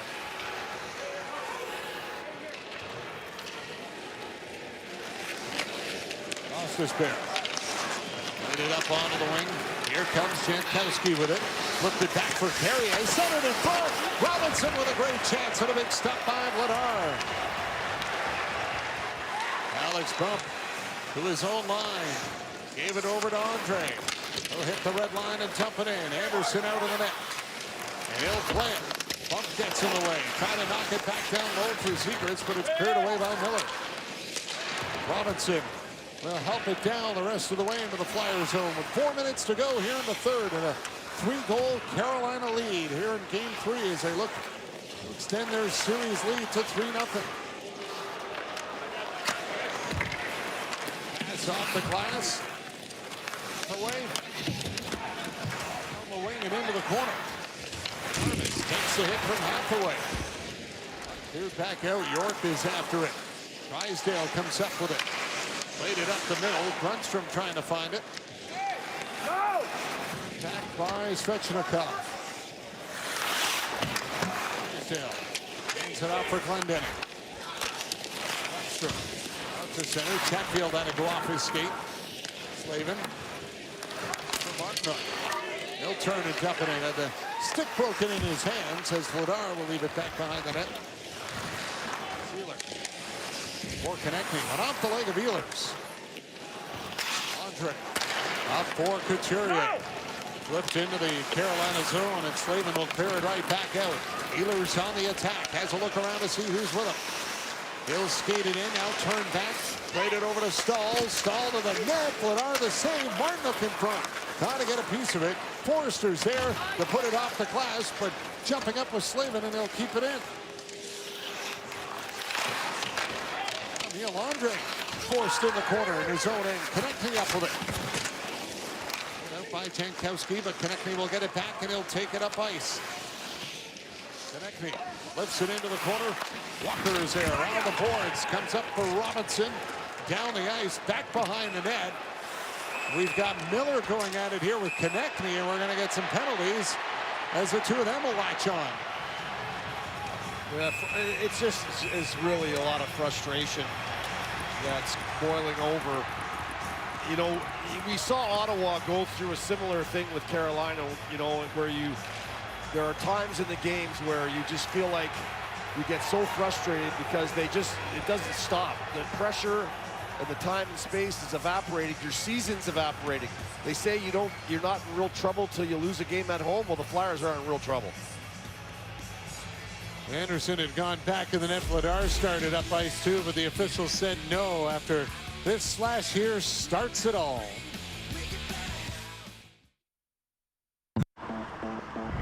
Chevy Silverado and a family weekend and no time to waste. An available Super Cruise, the only hands-free towing tech on the road, so you can go big and go home feeling more relaxed. The offer you've been waiting for is here. During the Chevrolet 0% event, get 0% financing on select 2026 models and terms. Hurry to your nearest dealership now. Chevrolet. Together, let's drive. And it's a close one, folks. This game is stress. Nah, the Blue Jays got this. Watch. Bet mode activated. Hey, tied on the 9th. Everybody breathe. I feel a run coming. That tracks. Struggling reliever, advantage, offense. Blue Jays money line. Lock it in. Bet placed. I can't take this anymore. Swing and a drive. And that That ball is out of Sailed it. here. Oh, yeah. You don't have hands. Not you. Smart devices against humanity. Freedom! Freedom! Freedom!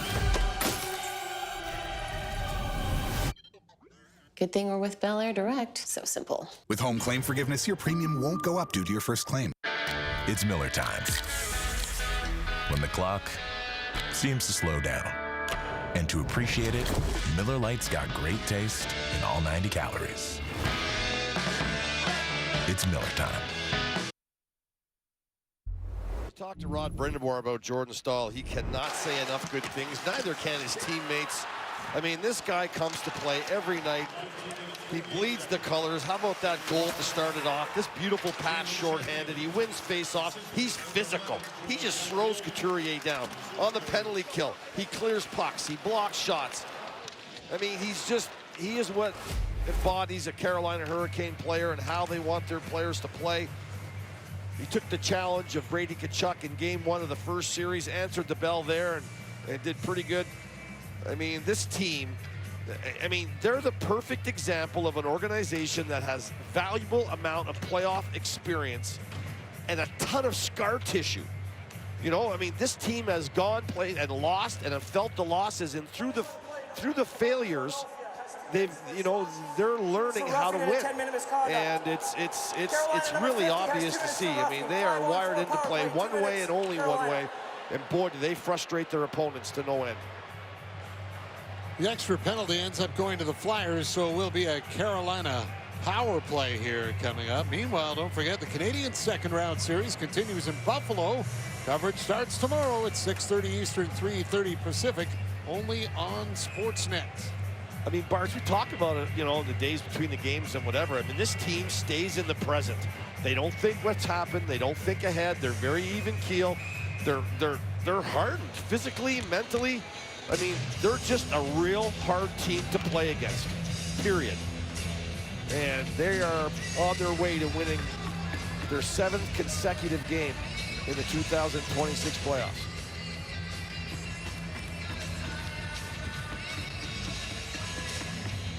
Glendening lost the draw to Jankowski. Walker with it. It over for Jankowski, had a little mishandle with it, and it's down the ice. Glendening racing after it. Walker is back to get it.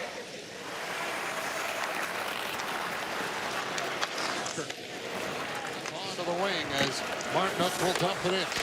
Carrier goes after it. Jankowski rolls it around for Walker. Not the usual good power play unit out here for the Hurricanes as Couturier comes up with the puck. Glendening hands it off for Sanheim. Sanheim bats it away from Walker. Couturier went for the big hit on Jankowski. Martinuk slips it in the corner, Ristolainen on it. Played it around for Sealer, and Sealer will get it down the ice.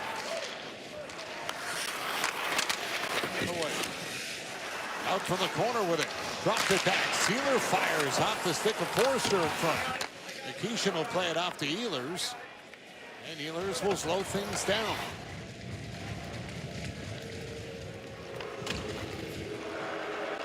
Carolina Hurricanes a minute away from a stranglehold on the series. Last minute of play in the third period.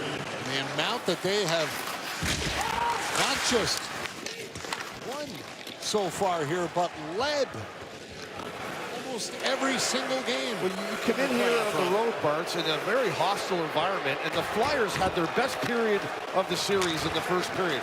They just took it all in, and then they just start coming right back at you. Nothing throws them off. Here's Blake to Stankoven with a shot. Blocked by Vladar. Forster trying to get to it. And that puck came out and is an offside as Ristolainen takes a shot at Stankoven here. Sealer will now come in. And the gloves come off here.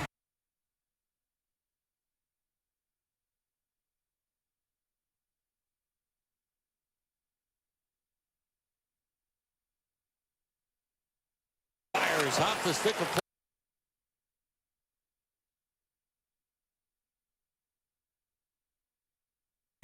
Now Ristolainen will engage. And down he goes in a tussle with Gostisbehere. And into the boards. Everyone has a partner here right now.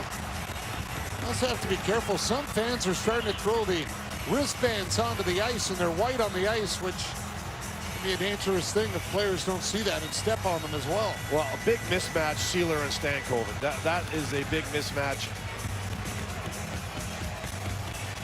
Gostisbehere ends up going with Ristolainen. He's leaving now. They've got them separated. Flyers not willing to go quietly into the night.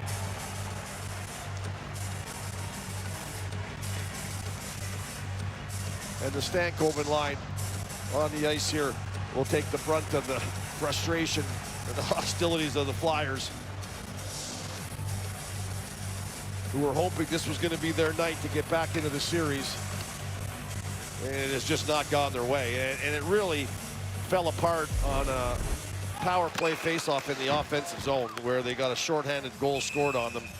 And it won't take much to set someone off at this point for the Flyers. And I didn't quite think Ristolainen would have needed help from Stankoven. Why Sealer would jump in, I don't know, but certainly everyone's going to want to stick up for their teammates. The referees will have a clearinghouse here as they will send all these guys to the locker room. And there you see Gostisbehere and Ristolainen.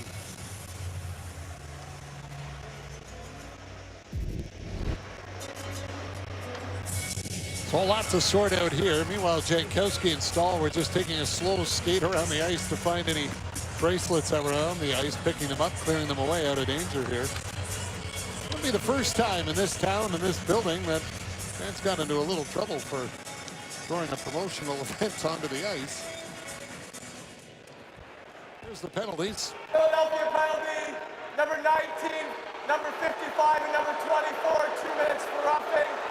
Carolina penalty, number 22, and number 4, 2 minutes for roughing. 2 minutes on the board for Philadelphia.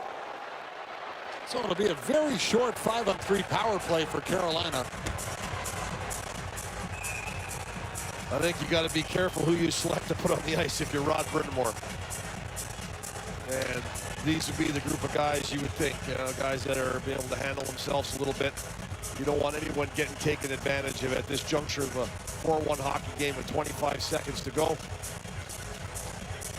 Yeah, he's got Martinook and Jankowski and Carrier out there. The numbers favor Carolina, so I think they're going to be okay here. But certainly for the Philadelphia Flyers, a disappointing outcome. Now we've got a hand thrown on the ice. Can't say enough about this Carolina team. I mean, we've covered both series, John, and I mean, I'm not saying I'm surprised because I'm not, but their efficient rate of just how they operate and how they perform from start to finish of a hockey game is very impressive.